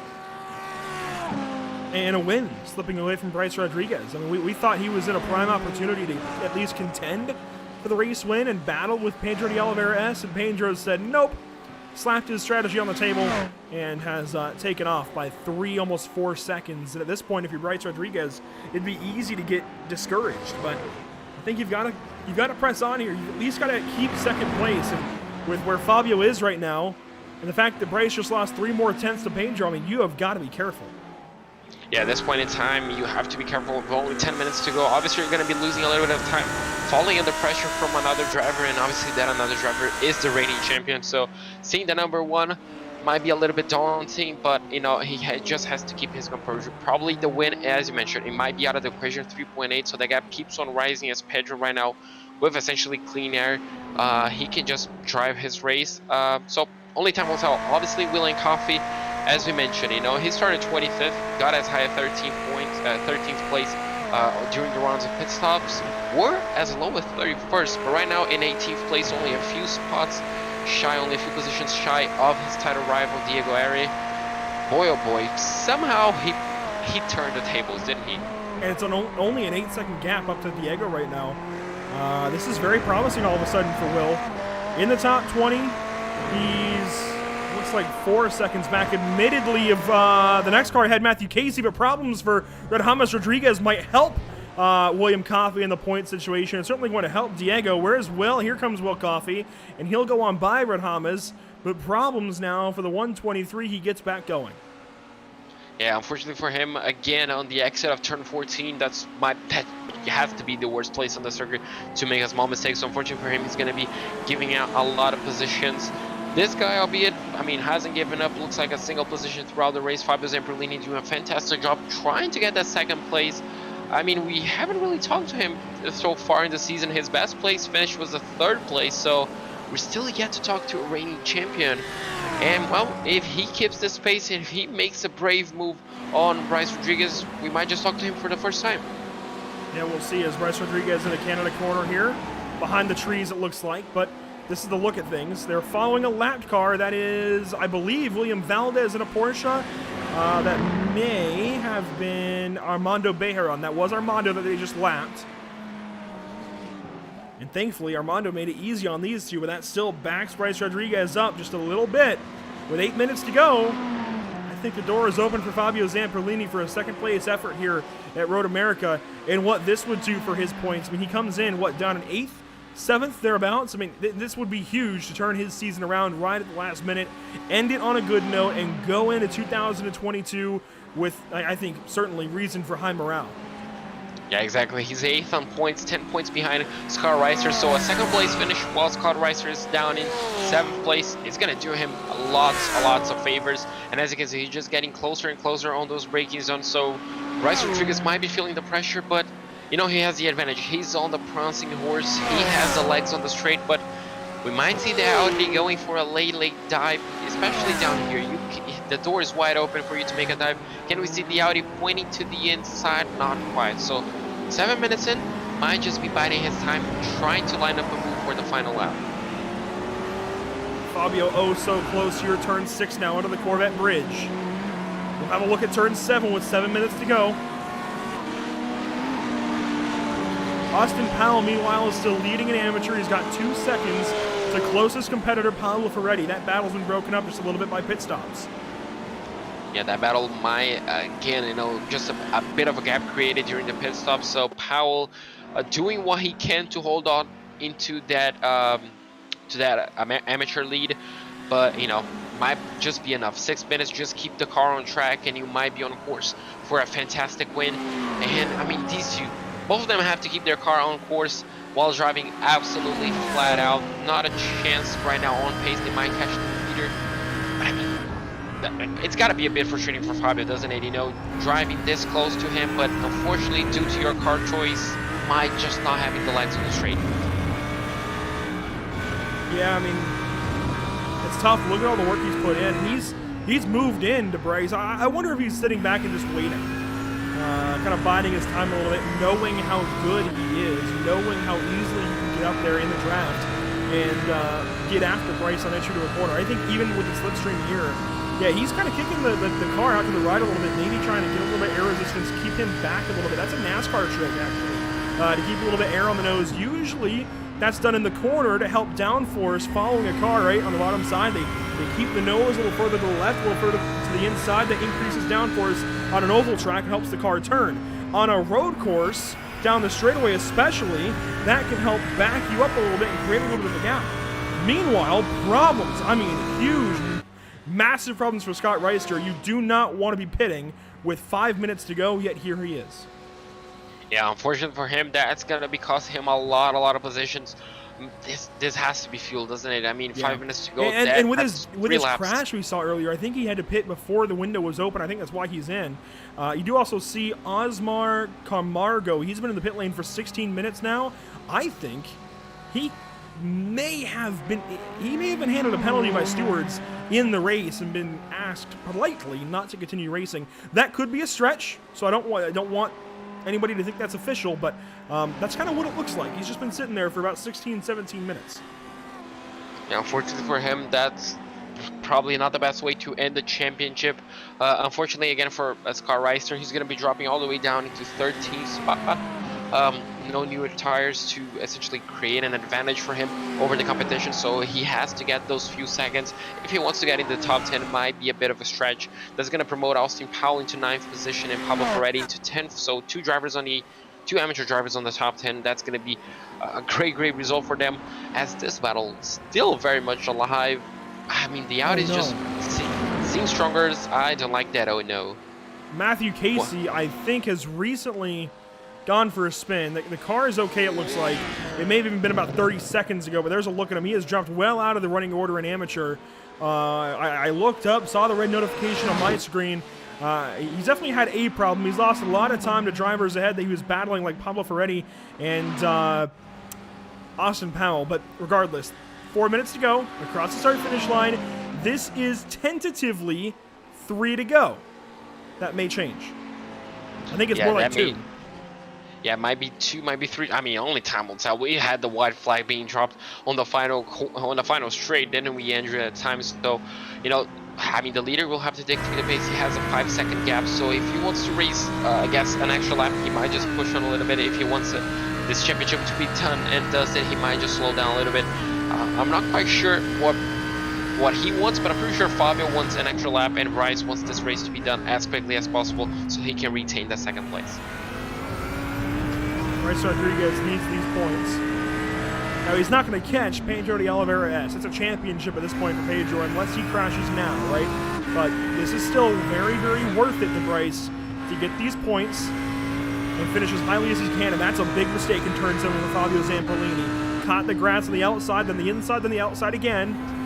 Now regrouping, turn 8, looked good. And he's so much better in the hard braking zones, the sharp corners, but the Ferrari is so good into and out of corners, able to push into braking and certainly accelerate on out. So this is a fantastic car battle at the very least. Yeah, exactly. 2 different philosophies. Looks like the Audi, obviously, as you mentioned, a bit more of a technical car, right through the technical part of the circuit. The Ferrari, a bit more of a muscle, you know, just pushing out that engine on the straights, creating a small gap by those few kilometers an hour of an advantage. And, well, I mean, so far the Ferrari seems to be the quicker car. Fabio Zamperlini doing absolutely everything he can to try and change the result. This should be white flag. This, yeah, as we're gonna see, does the white flag drop? Within a few seconds, we're gonna find out. White flag is out at Road America, presented by Tucson Sound Art. Battles throughout the field, but it's all Pedro de Oliveira S out of turn number 1 at Elkhart Lake for the final time.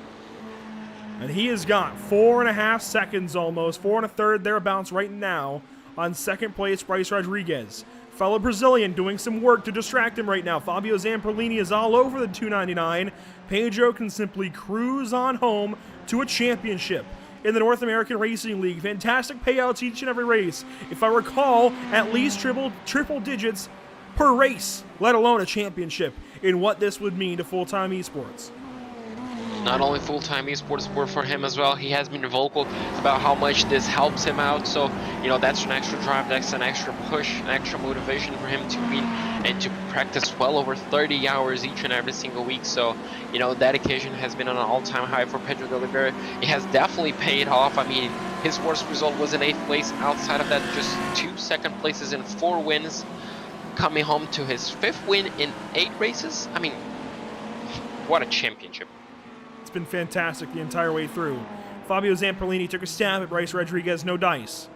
We'll keep watching Pedro de Oliveira S. At this point, a parade lap. Able to wave at the virtual fans. Take a one last look at the virtual trees under green flag condition, I suppose, if he'd like. At this point, he can do whatever. The world is his.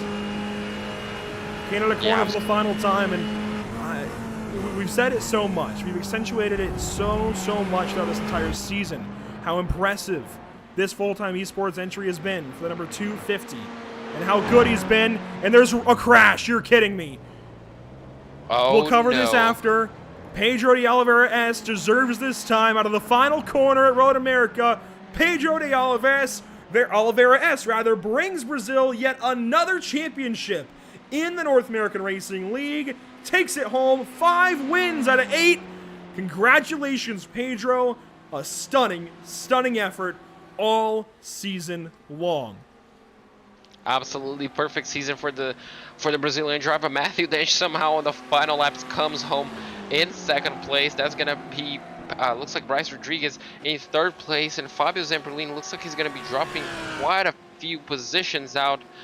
I mean, what a final lap we had over those positions. Fabio finished 4th. They both drove back to the line in sequence. Out of turn 14, here we go. Austin Powell Ooh, maybe you think he was going to the pit lane there for a moment, but Austin Powell will come across the line. An amateur race winner, stealing that win from championship competitors. Pablo Ferretti will follow him. Jackson Resende then at 11th. Mark Scott will come across the line 12th overall. Scott Reister with him. And Scott Reister stays just far enough ahead of Diego Eda to prevent a points advantage even further there as Mark and Scott, they battle across the line. Here's Diego. I don't think he's got enough positions over William Coffey to win this championship. In fact, no, he's only got 2 spots over the number 157. Tentatively, we think William Coffey is your amateur champion. We'll wait for official confirmation.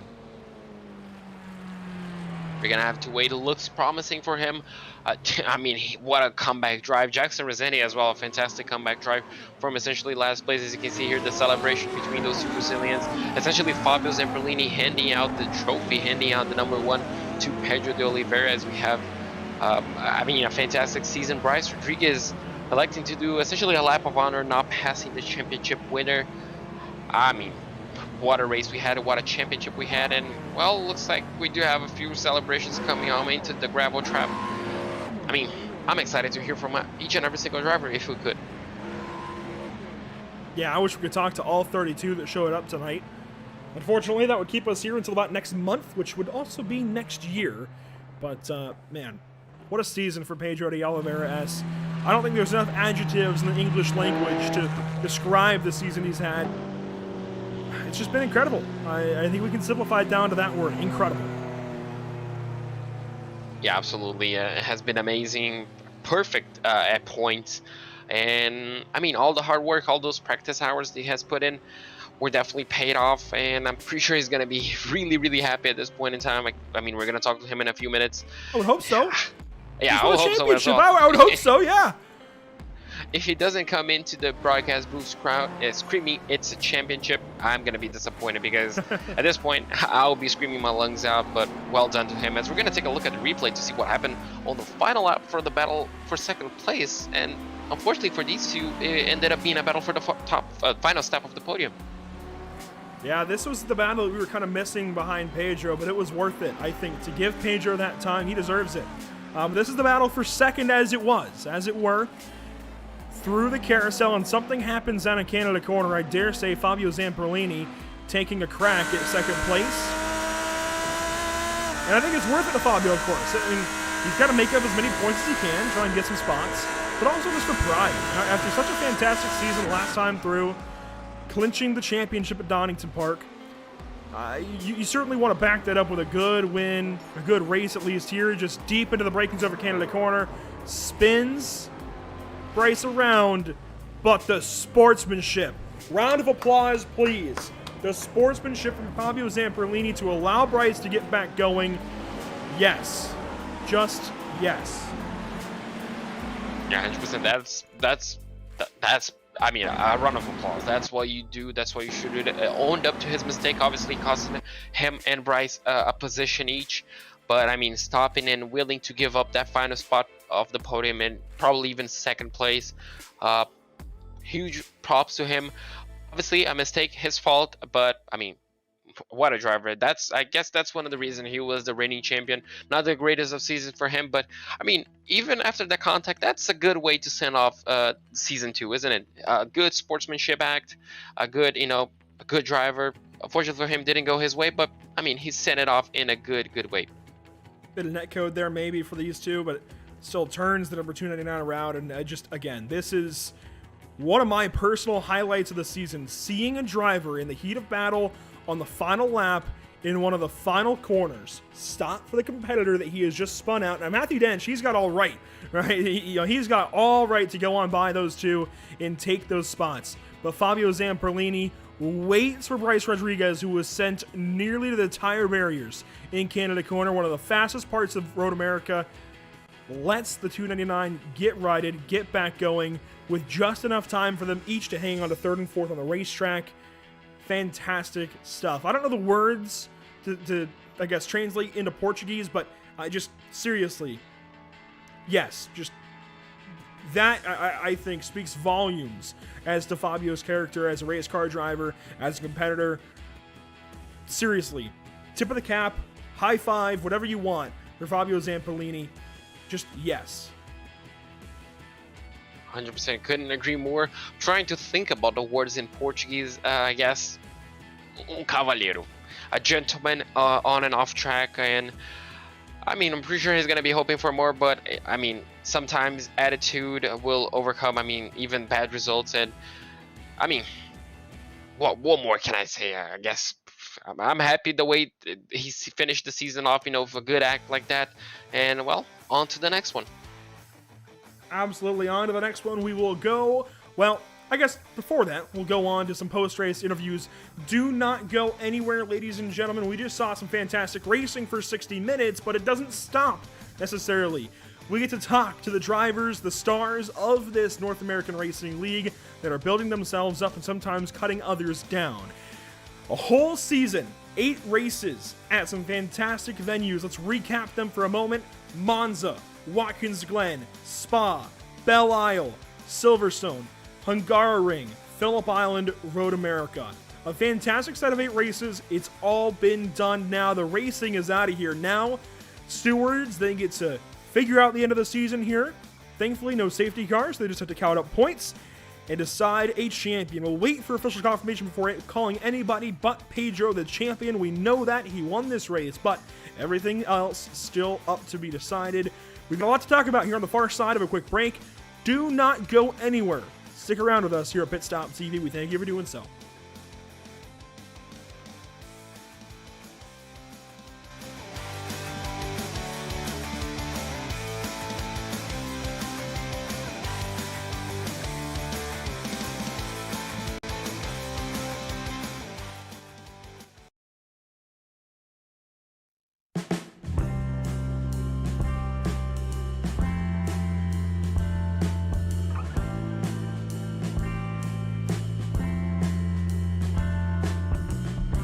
For those who competed decades ago, speeding down highways, through towns, country roads. For those who sat watching on the sides of the street, who found solace in chaos and thunderous speed.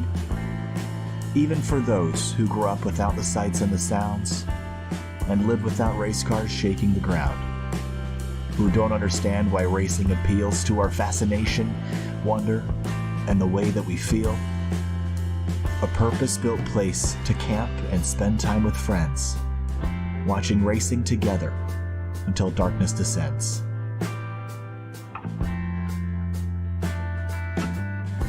Though no longer do the streets rumble and roar, there's a place just for this, a park to explore.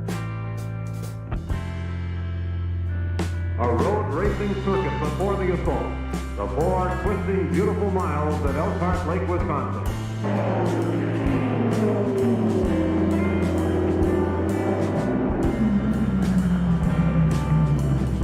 For 6 brutal, ear-shattering hours, its serenity will be violated by the raw power of screaming racing machines. It's the famed end-of-season endurance classic, the Road America 500. The specially constructed race circuit at Elkhart Lake at normal speed is a scenic 4-mile drive through fall-tinted Wisconsin countryside.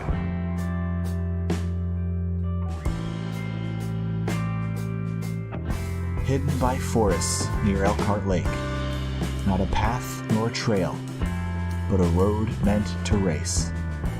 In a town too quiet, the refuge we seek. Road America, the racetrack, the national park of speed.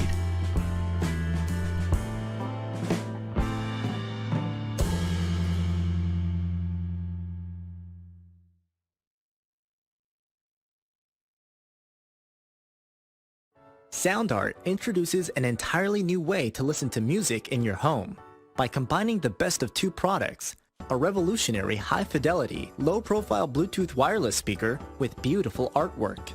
Select from a library of artwork or upload your own photos to personalize your experience. Sound Art ushers in an era of invisible, beautiful, and amazing sound throughout your home and redefines your entire entertainment system. The need to reclaim your floor space and rid your home of unsightly speaker boxes that need to be bolted to the wall is now a thing of the past. Our canvas is printed on high-quality permalite by Breathing Color. and select from our gallery or upload your own. Standard sizes include 16 by 20 and 18 by 24 canvas wrapped. Custom sizing is available, as well as surround sound options.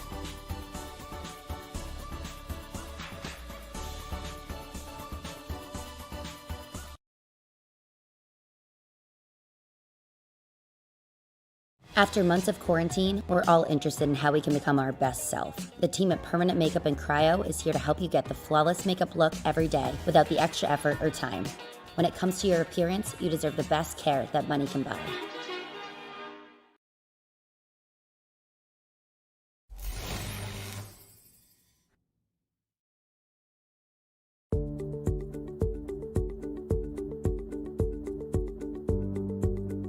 Sound Art is a product that is a speaker and it's art. We combine it together and we call it Sound Art. What makes it so unique that any picture can be your speaker? Sound Art gives you the high quality sound without the ugly speaker. This isn't a picture with a speaker, the picture is the speaker. Just imagine your wedding picture uploaded onto a canvas and now it's speaking 10,000 tunes. I mean, it's a very cool concept. What we like so much about it that you can take anything that means something very special to you, upload it on the canvas, have it hanging up in your room, your balcony, wherever you want to put it, and now it's a speaker. I mean, how cool is that? It's something that we have that and no one has. No one has this product. It's just a great gift to give anybody. It's just a neat concept. Around here we say, art never sounded so good.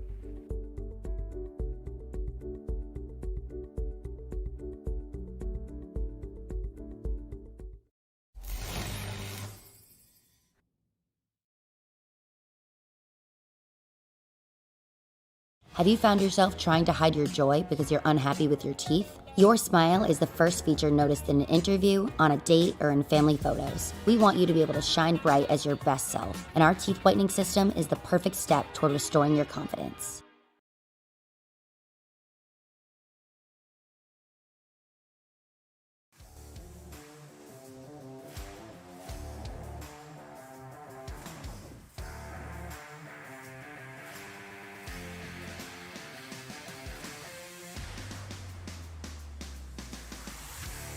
Welcome back to the virtual Road America in the virtual Elkhart Lake, Wisconsin.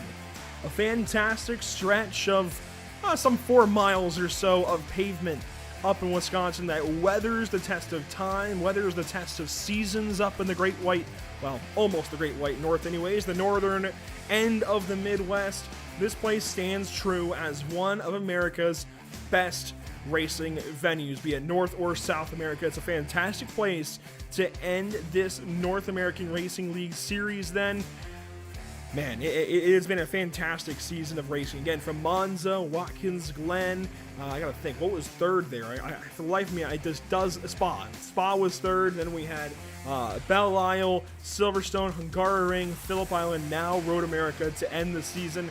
It's been fantastic the entire way through. We've had the pleasure of bringing you these live broadcasts week in, week out for all of you fans, drivers, teams, sponsors, whatever it may be, to watch along with us, and we certainly appreciate it. We appreciate the time given to us here by the North American Racing League. It's been a fun one, but JP, let's get right down to it. Champion time at Road America, and it all starts with Pedro de Oliveira S.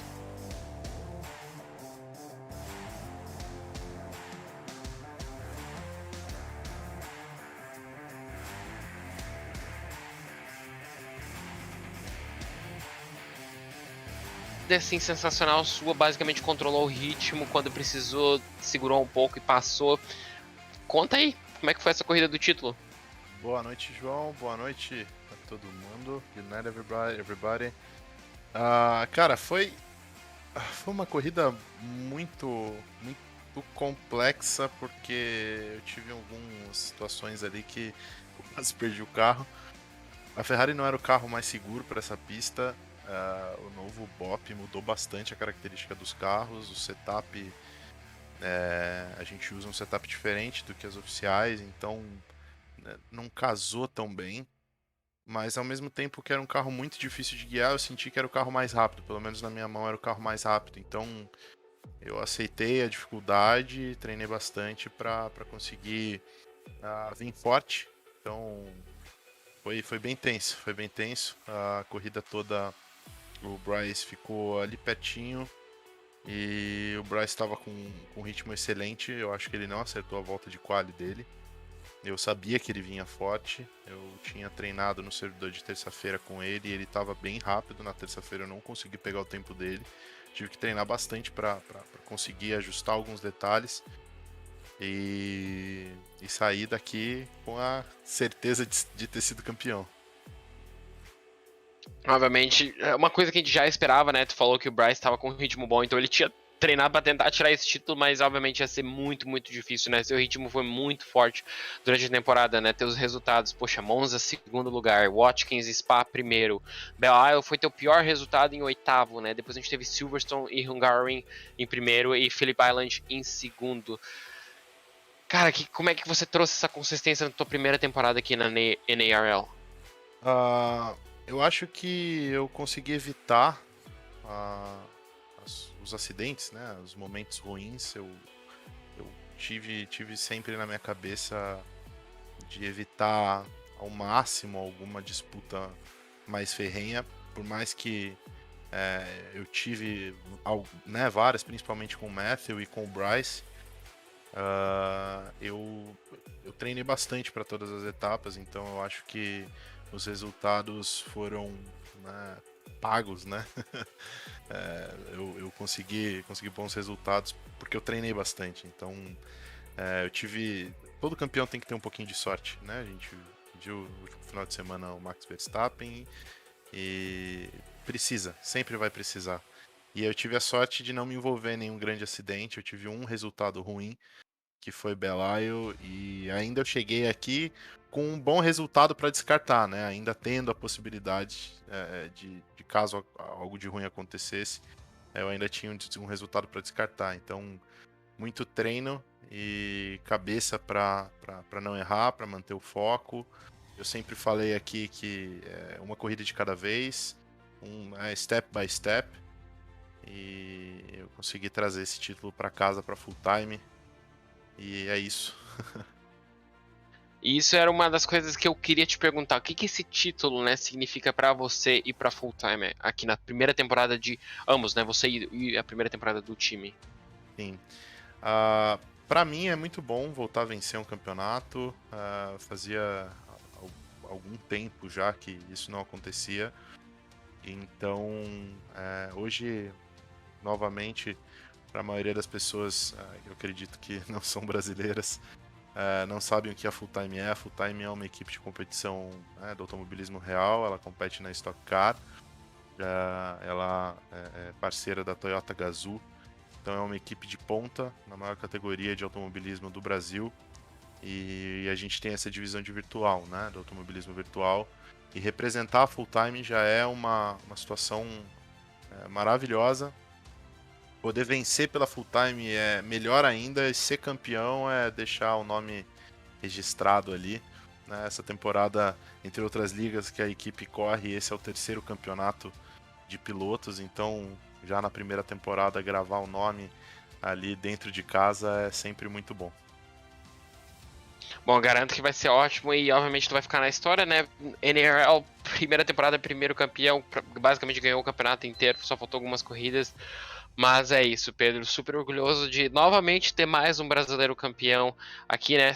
Na última temporada foi o Fábio Zamperlini, dessa vez você, então os brasileiros dominando aqui e mostrando como é que se faz. E com isso, cara, eu vou te deixar festejar aí na tua casa, desejar para você uma boa noite e espero falar contigo na próxima temporada. Obrigado, João. Obrigado. Só agradecer os patrocinadores da equipe, que é a Logitech e a B8 Seguros. And I'll try to speak a little bit in English. So thank you, everyone. Thank you to support us.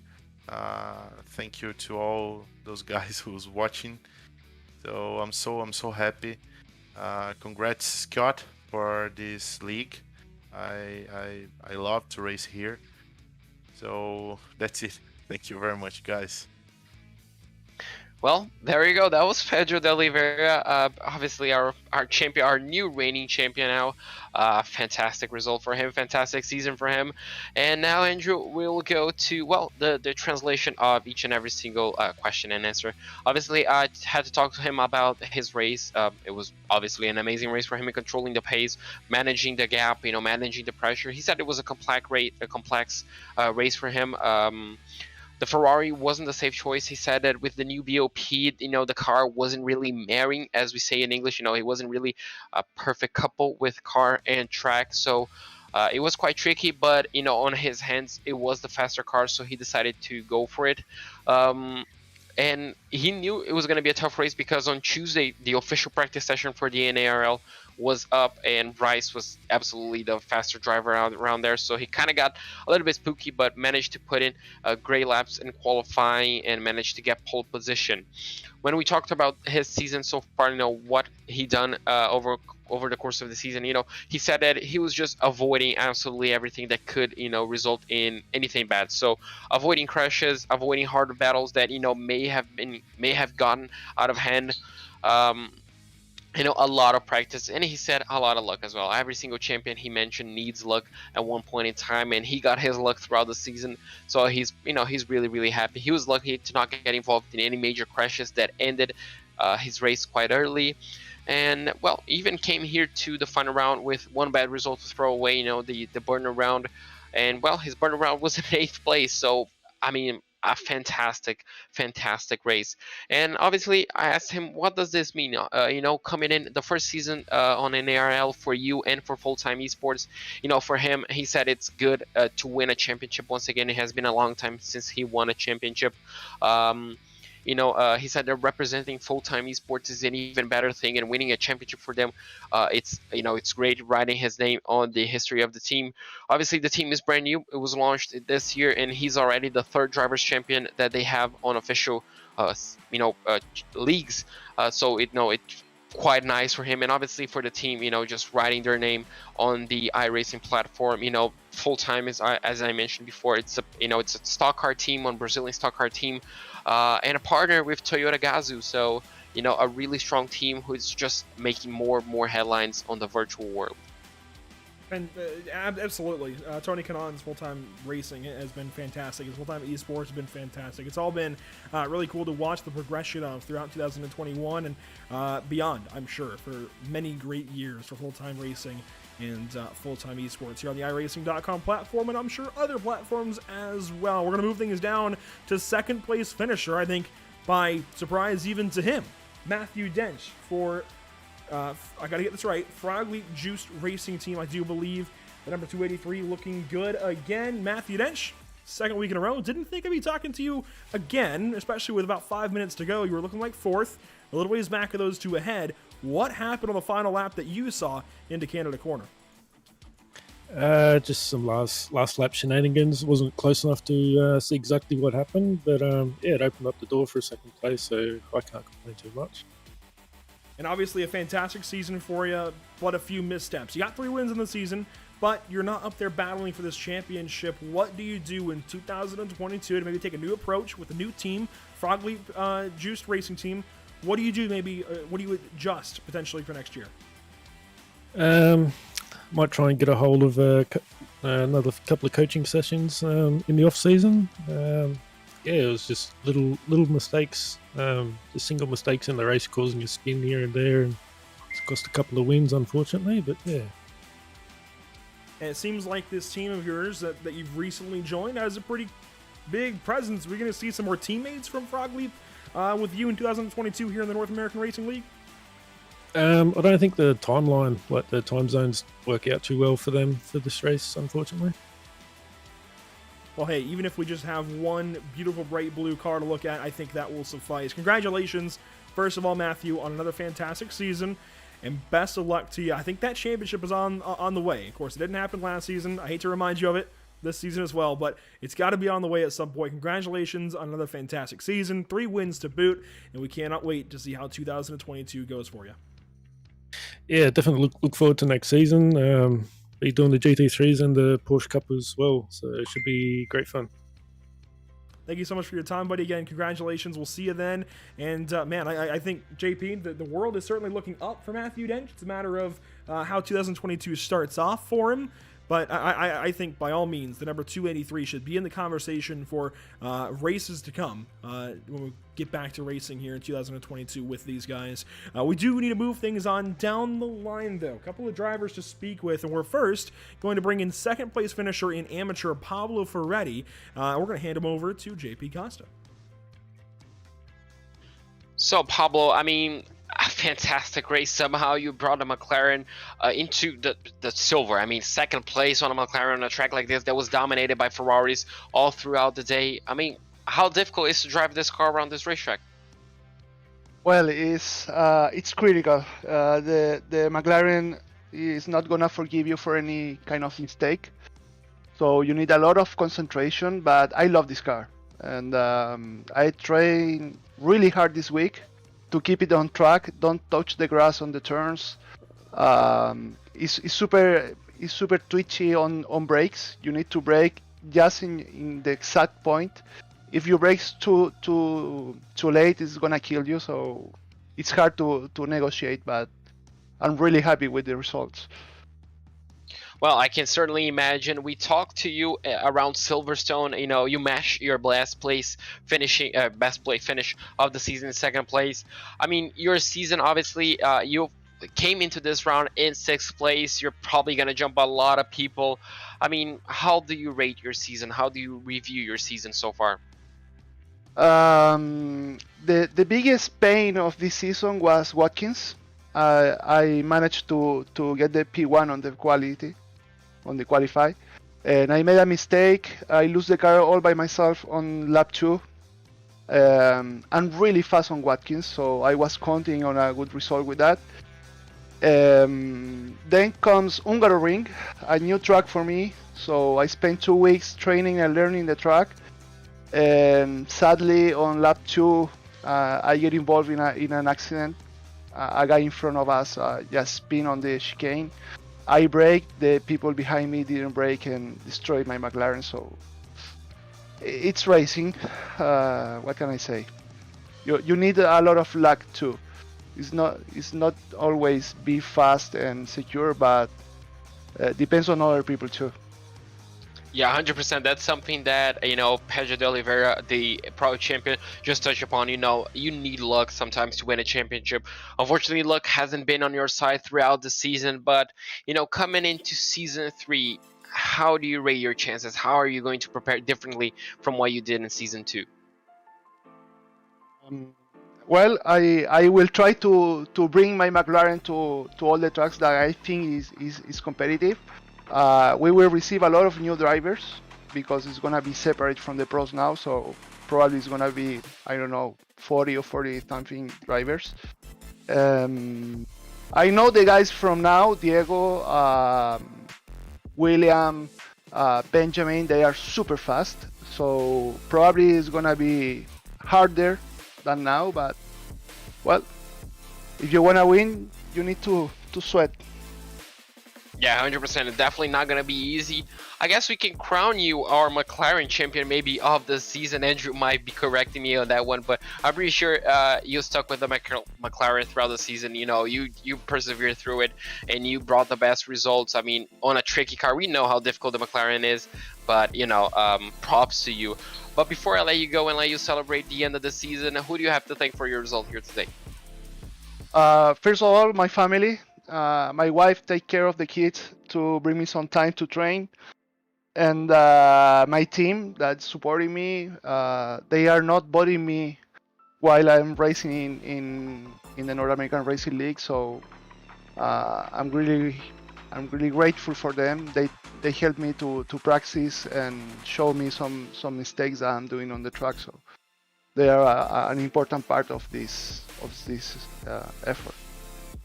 Well, there you go. I'm pretty sure they're happy with you. Obviously, right now you're gonna have some time to rest. So, all I can wish you is a very, very happy Christmas, a very, very happy New Year, and well, I hope I can talk to you way more in season 3 next year. Thank you very much. I hope so. Take care, guys. Well, Andrew, that was Pablo Ferretti, our second place finisher on the amateur class here today. Somehow he made a McLaren once again on second place, and well, I was glad to talk to him once again. So, I mean, he's happy, and well, he sounds confident for next season. So maybe a name we should look out for. Certainly, I think Pablo Ferretti has been on my radar ever since his pole back at Watkins Glen, race number 2. I've just known the name Pablo Ferretti since then.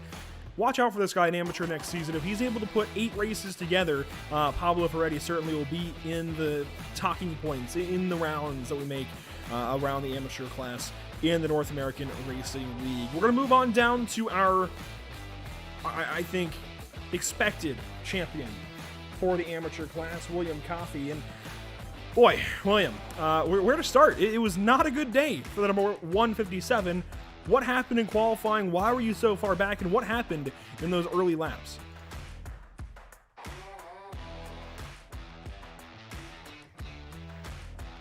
Looks like William is muted. Hopefully, well, if he doesn't know that he's muted, you can hear me talking and saying that he's muted. And there we go. Yep, I see him unmute. There we go. But yeah, I'll just pass right back over to you. Yeah, so in qualifying, I didn't do myself any favors. I was thrown in my actual qualifying first lap. I was actually going to throw out a pretty awesome lap. Excuse me, I was able to get on the board, and then by the second one, I was like, all right, I think I'm going to actually be top of the chart for lap 2. But I ended up touching that grass right in the last turn, and it just really screwed me up, spun me, and then at that point, like, there's no way to not only resolve that lap, but now you're halfway down the straightaway for the final lap, and there's just no way to get that speed back. So it was just awful. So, man, that was rough, man. And then you got to deal with all the antics at the back of the pack. That it was just rough, man. That was not my favorite race by any stretch. Well, let's talk about the positives. From 31st at one point, up to 16th at the end of the race, as high as 13th during pit cycles. It's looking like you should still hang on to this championship. I don't want to speak until I see official word, but at least not too officially until I see official word, but it's looking like you should be the champion. How does that feel? And to even be in the conversation and to potentially have this championship. Oh, man, it feels great, dude. I worked so hard just putting in the hours and the laps every single week, just trying to making sure that I was at the top 5. That's all I really wanted to be, was top 5, don't bump anybody, you know. And then I can't believe that I'm at the top. I think we had a discussion like 3 or 4 races ago. I didn't honestly believe that I'd be here. So I'm just ecstatic, man. I can't even convey, like, I can't believe I'm here. So there's such fast drivers and amazing talent out there, and I learned so much chasing these guys around and watching how they do certain things, and then different cars, and gave me some better ideas. I switched cars just because I was watching them, and so I learned a lot. But there's definitely faster drivers out there that definitely deserve to be up here too. I guess just somehow luckily put it all together consistently. Yeah, I mean, the 157 was always in the conversation. It felt like you were always there. Weren't necessarily going for the win, other than a couple of times more recently at Hungaroring and Phillip Island, but you were always there, just enough, like on the other side of things in the pro category, mirroring some of their tendencies, being consistent. How does that change? Do you stay consistent? Do you focus on maybe a little more speed? What do you change in a 2022 with or without this championship? I got to keep finding some speed. I already noticed from, like, after race 4, like from race 5 and on, like, I had to have speed or else I never would have been up here. Like, I'm going to have to get more sessions with Daniel Morad, and I've been doing a bunch of time with him. He's been awesome. He's been finding me times, a little bit of pieces of tenths here and there on the track, just doing simple things. I got to just really do my homework and start studying, like, what is it that makes these super fast esports guys fast, and what it is, you know. I just got to start trying to adopt it, and it's just going to be just laps on track, man. There's no magic button, unfortunately. I'm just going to have to study with, or train with Morad and study on the side, and just hope it all connects when it comes, you know, I don't screw everything up in qualifying after that. So let's assume that you're champion. I think that's pretty safe right now. Only a couple of spots behind Diego when it was said and done. Right. 2022, are you going for Porsche Cup races? Are you just doing GT3? Are you doing both? And if you do both, specifically GT3, do you change the car at all? Do you potentially go for a Porsche, a Lambo? What do you do there? Do you play it by the race? What do you do? I think I'm going to play it by the race. There's something about the Ferrari that I think it's got a little bit of magic in it right now, maybe because it's a newer car. Could that be called the BOP? It could be called the BOP. So, as you know, when there's a new car, there's always like the new hotness. The BMW was all the rage last season, but so we'll see what happens if they drop something new on us. I don't think they might. Maybe that'll be the cool car, but for some reason, there's something about the Audi and the Lambo that I just can't seem to connect. It doesn't fit my driving style. So all the other cars for my throttle style seem to be just fine. I can usually connect with all of them. The Ferrari just for some reason just seemed to be kind of like what you see with my racing, which is just like it's consistent. It's not going to surprise you with any weird bumps or the rear end coming out or anything like that. Like I just chose the car because it was a top contender, but also just because it was, I hate to say it, but easy to drive.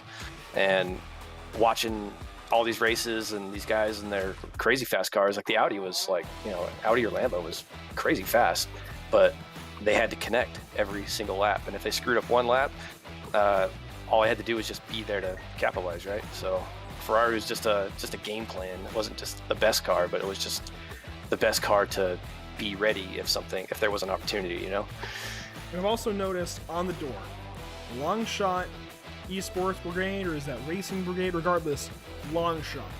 I think that's a perfect way to sum up this season for you. But it seems like a new team. Tell us about that team. I noticed it on, identical livery, just green on Joshua's car. How does that change things into next year? So him and I teamed up for this particular season.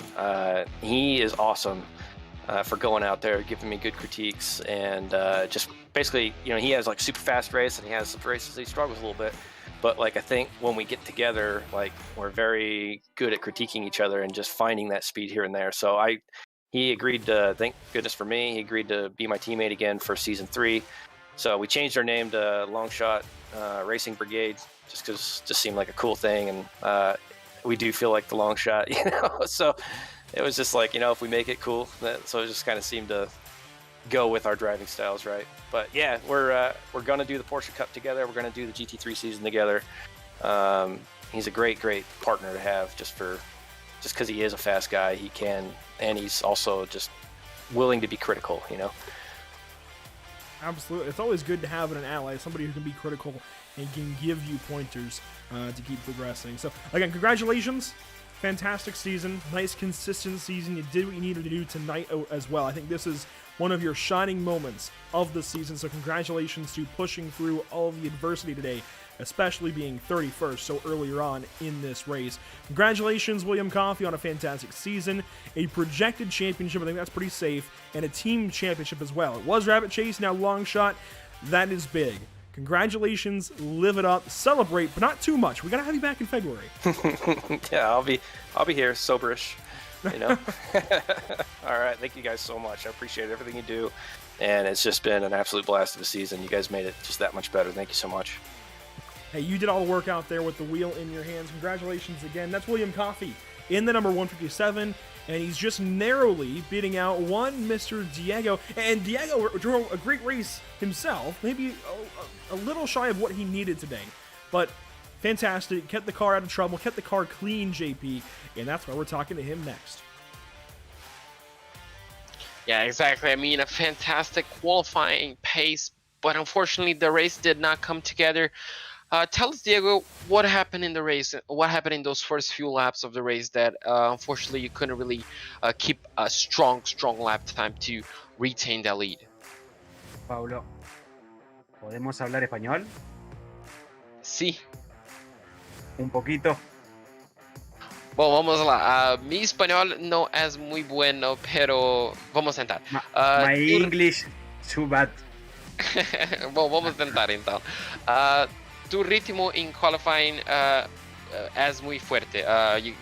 Conseguí la posición número 1, pero en la corrida, I mean, tu ritmo. There we go. Sí, te entendí en inglés y te entendí también ahora. Sentía que el auto no lo podía llevar, hacía 27 grados y lo sentía muy rebaloso, me patinaba y se me acercaba uno y me pasaba, entonces perdía tiempo y se me acercaba otro más de atrás y me pasaba, entonces no podía en ningún momento lograr el ritmo en el primer stint del tanque. Entonces traté de calmarme, después a la entrada a boxes para entrar a cargar combustible lo empecé a sentir un poco más estable y ahí empecé a afirmarme en el ritmo. Pero estaba muy difícil la pista, yo la sentía al menos muy difícil.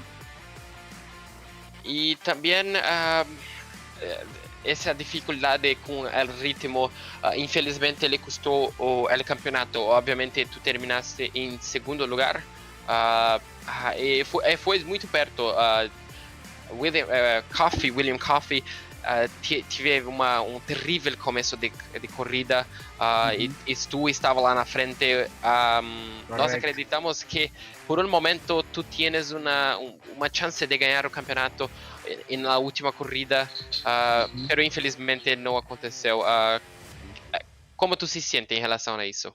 Yo tuve las últimas 3 carreras, las anteriores, tuve en el callejero, que no me acuerdo cómo se llama, tuve el circuito en la ciudad. ¿Cuál fue? It was das 3 últimas corridas: Silverstone, Hungaroring, Phillip Island. Phillip Island. Ahí se me desconectó, venía primero en mi categoría AM y se me desconectó internet. Después en la siguiente me chocaron de atrás y perdí la carrera. Y en esta última carrera, la anterior, venía primero también y a la salida de box pisé el césped, pisé el pasto y también me fue mal. Tuve un principio de campeonato muy bueno y después, bueno, estas últimas 3 carreras que no pude sumar bien, entonces perdí el campeonato porque Coffey venía muy consistente y muy parejo en todos los resultados de las fechas del campeonato. Infelizmente, es como tú dices, suerte precisa estar desse lado algumas vezes no campeonato e infelizmente não estava do seu lado. Dito isso, como tu se prepara para a próxima temporada? Con muchas ganas, con muchas ganas. Este es mi primer campeonato para mi equipo, GPBA Racing Team. Recién ahora estamos empezando a correr campeonatos individuales.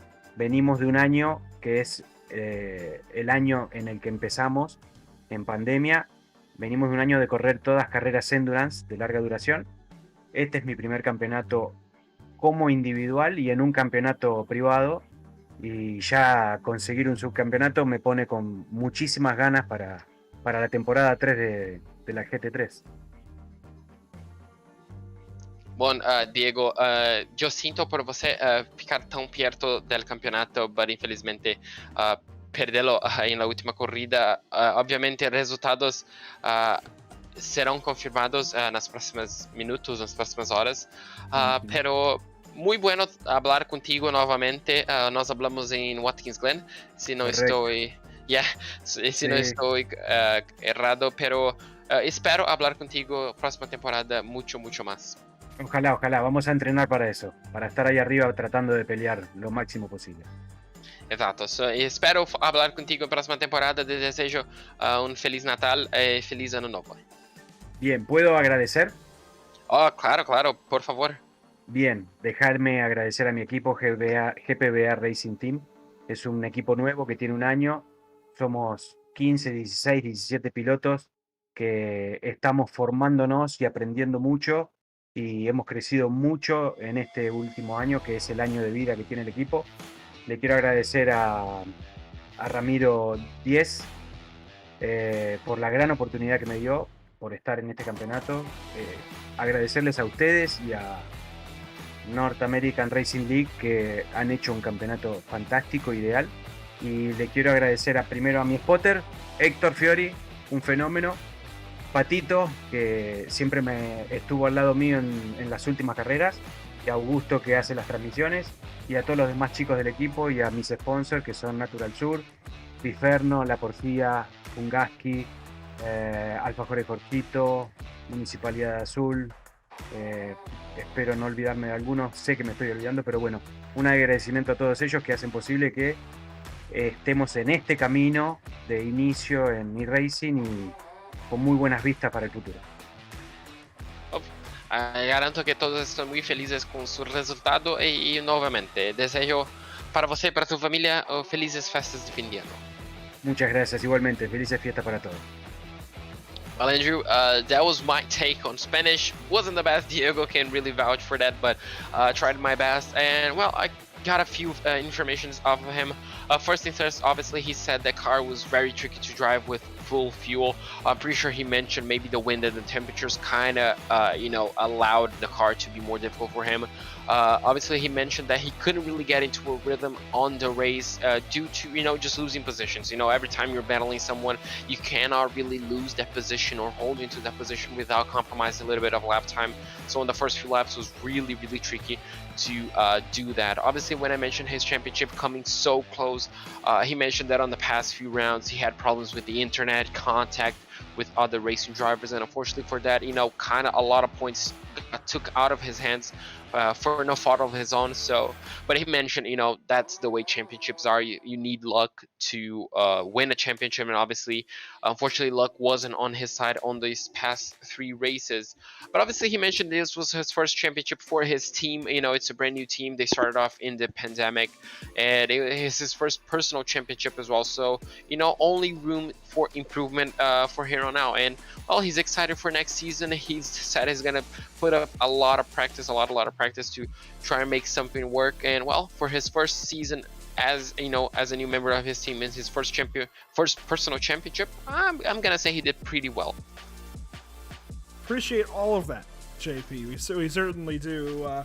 Mi español también es malo, pero por eso tenemos JP. That's why we have JP around. I can get by, not very well, but seriously, JP, we appreciate the bilingual, almost trilingual assets that you bring to the table. Seriously, it helps a ton. Results tonight from Road America. Pedro de Oliveira S, of course, taking over. I don't think anyone is at all surprised to see that. He's just oh so good in those full-time esports Ferraris, right on top where he's been all season long. Matthew Dench, second place, kind of feels like where he should have finished tonight, although you can make the argument, of course, for Bryce Rodriguez and his efforts this evening. Fabio Zamperlini, after their contact, finishes right behind Bryce in 4th spot. Brian DeVries, another top 5 for that number 221. That is huge, right in front of Kevin Sandiego, who he was racing for 3rd in the points. So, provisionally, before we get the results and everything, the championship standings, at least in the top 3, should read Pedro de Oliveira S, Matthew Dench, Pedro de Oliveira S, Bryce Rodriguez, and then Brian DeVries or Matthew Dench. Depending on how those sort out, it's going to be very, very close. Those two may even be tied, prompting the tiebreaker for Matthew Dench. Kevin Sandiego should drop to either with Matthew Dench or behind Matthew Dench. I'm very, very intrigued to see how that all sorts out. What we do know, though, is Scott Kimbrough finishes 7th tonight, Pierre Thompson 8th, Austin Powell with the amateur win in 9th, and Pablo Ferretti 10th place. In 11th place, looks like we're gonna have the amateur driver of, I'm just waiting official confirmation, of Jackson Rezende. There we go. So Jackson Rezende wrapping up his season. Unfortunately for him, it's going to be a winless season. He's going to be wrapping up in 11th place. A good comeback, Andrew, if you think about it, starting off well outside the top 30, I guess 31st or 32nd place. So jumping up a lot of positions, finish off in 11th place. Mark Scott is going to be finished off in 12th. A good return to Mark Scott. Unfortunately, did not have the best of previous races for him. But, he comes back with a 12th place. Carl Reiser, unfortunately, after his late pit stop, is going to be finishing off in 13th place. Ahead of the man who we just spoke, Diego Area, he's going to be finished off in 14th place on the race, but 2nd place in the championship. Mike Braun is going to be finished off in 15th place. Ahead of our champion, provisionally, William Coffey in the 157. Red James Rodriguez is going to be finished off in 17th place, ahead of Matthew Casey, who should finish up in 3rd on the amateurs championship. William Valdez is going to be finished off in 19th, ahead of Sonny Brown in 20th place. finishing 21st tonight at Road America, it is none other than Joshua Benjamin, teammate to, again, provisional projected champion William Coffey, and in that long shot racing brigade stable, Rob Rodriguez then comes home 22nd, Daniel Hall 23rd, and Kenneth Michael 24th. Those are all of your lead lap competitors. Dominic Angelicchio ends up in 25th. I think really deserved a whole lot better today. Unfortunately, a couple of incidents taking him out of the running. Armando Bejarran finishes 26th. Osmar Camargo finishes 27th. Not sure exactly what happened with him other than the incident that we saw in turn 6. Johnny Jones 28th, Brian Long 29th, and Blake Scott in 30th. The back three cars then, I guess two cars actually in the results, are going to be Jeff Castillo, Billy Barabin, and Sean Patterson does make the results, but did not start this race. So 33 cars, that's how it gets broken down. What a race. Yeah, what a fantastic race. Battles all throughout the grid. Unfortunately, a few incidents, but I mean, fantastic. Unfortunately, only 3 lead changes. That does not tell the whole story. But I feel like that's more than usual. Yeah, I'd say. I mean, sometimes we're seeing only one car leading off. It almost feels like... Usually it feels like Pedro should have led the entire race. Tonight, no. There was an entire segment there led by Bryce Rodriguez, and Matthew Dench even got some laps led. So really good racing tonight, I feel. Yes, exactly. I mean, and that just shows the quality of the NARL grid, doesn't it? Throughout the season, throughout this 8 rounds, we didn't even have a bad round, let's say. Each and every single race, they have provided us with great racing. And I mean, cannot wait. Unfortunately, I'm gonna miss these guys for the next few weeks until season 3 begins. And well, I cannot wait. I cannot wait, Andrew, to see these guys back on track, and I cannot wait to see what's on store for season 3, because this schedule was absolutely amazing. I'm gonna say it once again, you're gonna hate me. It not including Interlagos might be a crime, might be a federal offense, but I mean, it was a pretty good season schedule. I'll be sure to lodge that complaint on behalf of Pit Stop TV with Scott Reister. We'll see how far that one gets, but hey, you know what? I'm just going to say I've heard the Interlagos is on the way again. But this was the season schedule for this past season, so look back on it, and just so many great moments throughout each of these 8 races. It's so hard to believe now that we've been through 18 total races of North American Racing League action. You might be wondering, well, if we had 2 8-race seasons, that's 16. Well, we of course had, back up. We of course had the first annual Streamer Championship back in June. That kind of got the whole party going. That got it all started off, and that was certainly a treat to be around for at Road Atlanta. That got everything rolling. Then we had the first season of racing. Then we had the North American Racing League Cash Days event at Long Beach back in September. That 4-hour race was really cool to be a part of. We had some great times, great laughs, great drama throughout that race, and certainly just a good time to be around for, and we appreciate the event that kind of turned into here from NRL, and we appreciate this series that we had from NARL. There's great racing all the way through. It's really crazy to believe that it's already over, and I mean, we're less than 10 days now away from Christmas in 2021. Where has this year gone? Well, I can tell you where it's going to continue going for the rest of 2021. Anyways, a few more broadcasts coming up here at Pit Stop TV. This actually runs through Christmas, in between USA International Speedway and Kokomo Speedway. They're pictured for the BRPI Racing Series. One more road course race we've got for points. Anyways, here in the year for Pit Stop TV. That is Sunday. This Sunday, that would be the 18th, I want to say. No, 19th. Yes, the 19th, I believe. Let me count. 17, 8, yes, December 19th, I promise. 8:45 p.m. Eastern, we've got Watkins Glen International for the Superior Class Auto Racing Grid Sports Car Championship. JP and I shall be right back on that one for all of the action, and it's at the brand new, remastered, redone, rescanned, rebuilt Watkins Glen International Speedway. You can see it there with the red and yellow curbing rather, and the brand new pavement. A bunch of new runoff as well. That's going to change things up in those GT1 cars. Then, again, like I said, BRPI Racing Series, a couple more races here in 2021.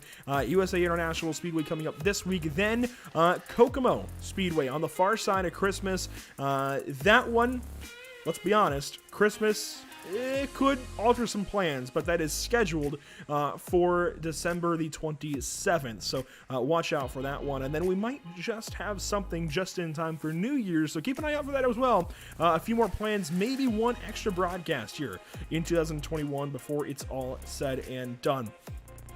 Before we get on any further, I do want to quickly say happy birthday to my great grandma Vel.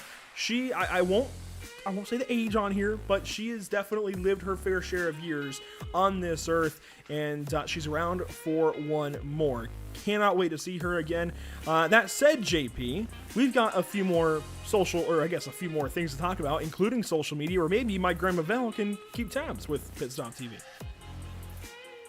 I'm sure she'll be more than happy to keep tabs on that. Obviously, you can follow us for live coverage, and obviously, even updates on Facebook.com/PitStopTV, on Twitter.com/PitStopTV. You're gonna see live coverage, amazing pictures, and obviously news and informations of always upcoming broadcasts and upcoming series. On Instagram as well, you're gonna have all of that on Instagram.com/pit_stop_TV, and obviously our live coverage on YouTube and Twitch at youtube.com/pitstoptv1 for all our beautiful live voices, Andrew.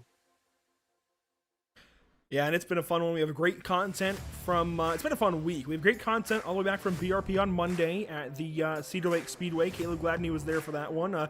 Fantastic race last night with the Outlaw Sim Series. So that's one that you might want to go back and watch, especially maybe some of you that are a little more new to oval racing. That would be a good one to start with.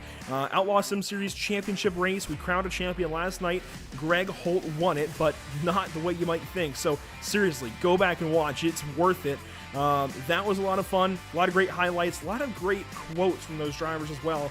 Look on social media for those, and of course a lot of great content from today here at Road America, and a lot more is on the way with Pit Stop TV. We thank you all so much for tuning in, but I gotta ask, JP, right quick before we go, keep these guys around just a few more seconds longer. Final thoughts on the season as a whole. We kind of covered it for Road America. Final thoughts on the season as a whole, and looking ahead, not just to North American Racing League racing in 2022, but just 2022 as a whole.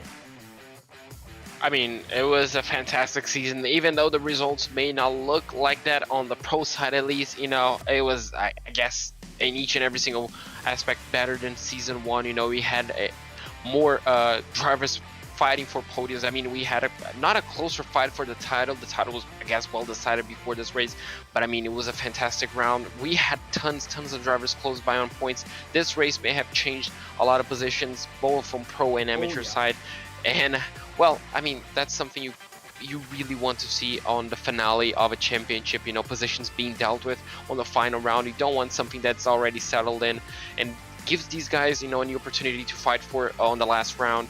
And I mean, it was fantastic, and you know, I cannot wait for season 3. I cannot wait for what NARL has to bring next, you know, on the roster. Let it be Porsche Cup, as we've seen some drivers hinting towards it. Let it be GT3 racing, whatever it may come. You know, I'm sure they're gonna give a ton of attention to season schedule, a ton of attention to rules and regulations. That's something we want to see. You know, that attention to detail, and each and every single racing league organizers need to take into consideration. Obviously, looking to 2022, I expect, you know, us to grow a lot. I mean, obviously, I want us to explode, and well, these guys are certainly gonna help us achieve that, and I cannot wait to see tons and more broadcasts for us to do, Andrew. And well, I cannot wait to be alongside you more in 2022.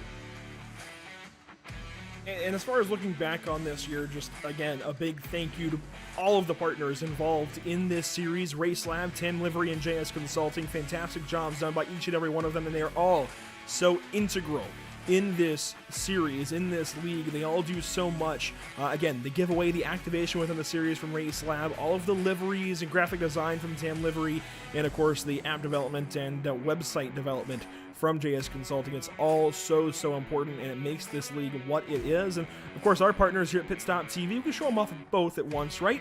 Tucson Sound Art, of course, does so much for us. And hey, I can't guarantee that it gets to you in time for Christmas. You might be a little behind on that, but you can still get last-minute gifts and potentially use some Christmas money at TucsonSoundArt.com. Use promo code PitStopTV to save some of your Christmas money, 10% off at checkout when you use that code. Of course, you can also go to Permanent Makeup and Cryo in Maine. PermanentMakeupInMaine.com will get you taken care of. Maybe Whiplash Media if you want some iBroadcast cameras. Freshen up your broadcast potentially if that's what you do here on the iRacing.com platform, or just see what it looks like from our broadcast cameras here at Pit Stop TV and Whiplash Media. There's so much potentially that Whiplash Media can do for you. Find out what Whiplash Media can do for you on Facebook. Message Whiplash Media today. We'll get you taken care of. And of course, BAM Racing Videos by a race fan for the racing community. A big nod to him recently hitting 1 million views on his social media platforms. I don't know how much I can say this, but just thank you. Everybody with the North American Racing League, Scott Reister, all the drivers, teams, sponsors, fans, everybody. Just what a great effort here in 2021 to get this league off the ground, get this league rolling, and to make it such a big thing. Consistently bringing in some of the highest viewership here on Pit Stop TV. You guys are all awesome. I'm going to repeat that. For everybody out in the back, you guys are all awesome that are watching this broadcast right now, hearing my voice and tuning in here on Pit Stop TV. It has been a fantastic season. There's a whole lot to look back on and a whole lot to celebrate here from 2021 and a whole lot to build on for 2022, a whole lot to learn from for the next calendar year and the next year of racing. That will do it, though, from the virtual Road America. Happy to have had you all here tuning in and joining us for tonight's action, and we really, really hope you enjoyed tonight's broadcast. For all of Pit Stop TV over an entire season of action, of course, JP Costa beside me on the mic this evening, and for every round of this series, man, that is so cool. Trey Shuttlesworth on social media, also for every round of this series. And of course, Emerson Arden stepping in and putting in his hard work back at Silverstone when I had to take a trip. Well, not here. So we seriously really appreciate everything that you guys did, JP, Trey, and Emerson. It means so much to me here at Pit Stop TV and everybody else here at Pit Stop TV that makes all of this happen. My name, of course, is Andrew Cardinale IV. Thank you for tuning in. Thank you for your support throughout this entire season of racing. And good night. We'll see you in 22.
For those who competed decades ago, speeding down highways, through towns, country roads. For those who sat watching on the sides of the street, who found solace in chaos and thunderous speed. Even for those who grew up without the sights and the sounds, and live without race cars shaking the ground. Who don't understand why racing appeals to our fascination, wonder, and the way that we feel. A purpose-built place to camp and spend time with friends, watching racing together until darkness descends.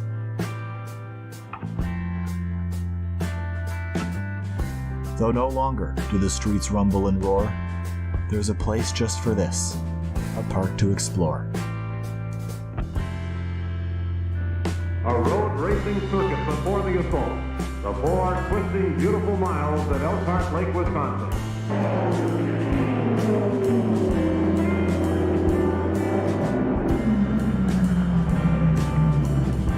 For 6 brutal, ear-shattering hours, its serenity will be violated by the raw power of screaming racing machines. It's the famed end-of-season endurance classic, the Road America 500. The specially constructed race circuit at Elkhart Lake at normal speed is a scenic 4-mile drive through fall-tinted Wisconsin countryside.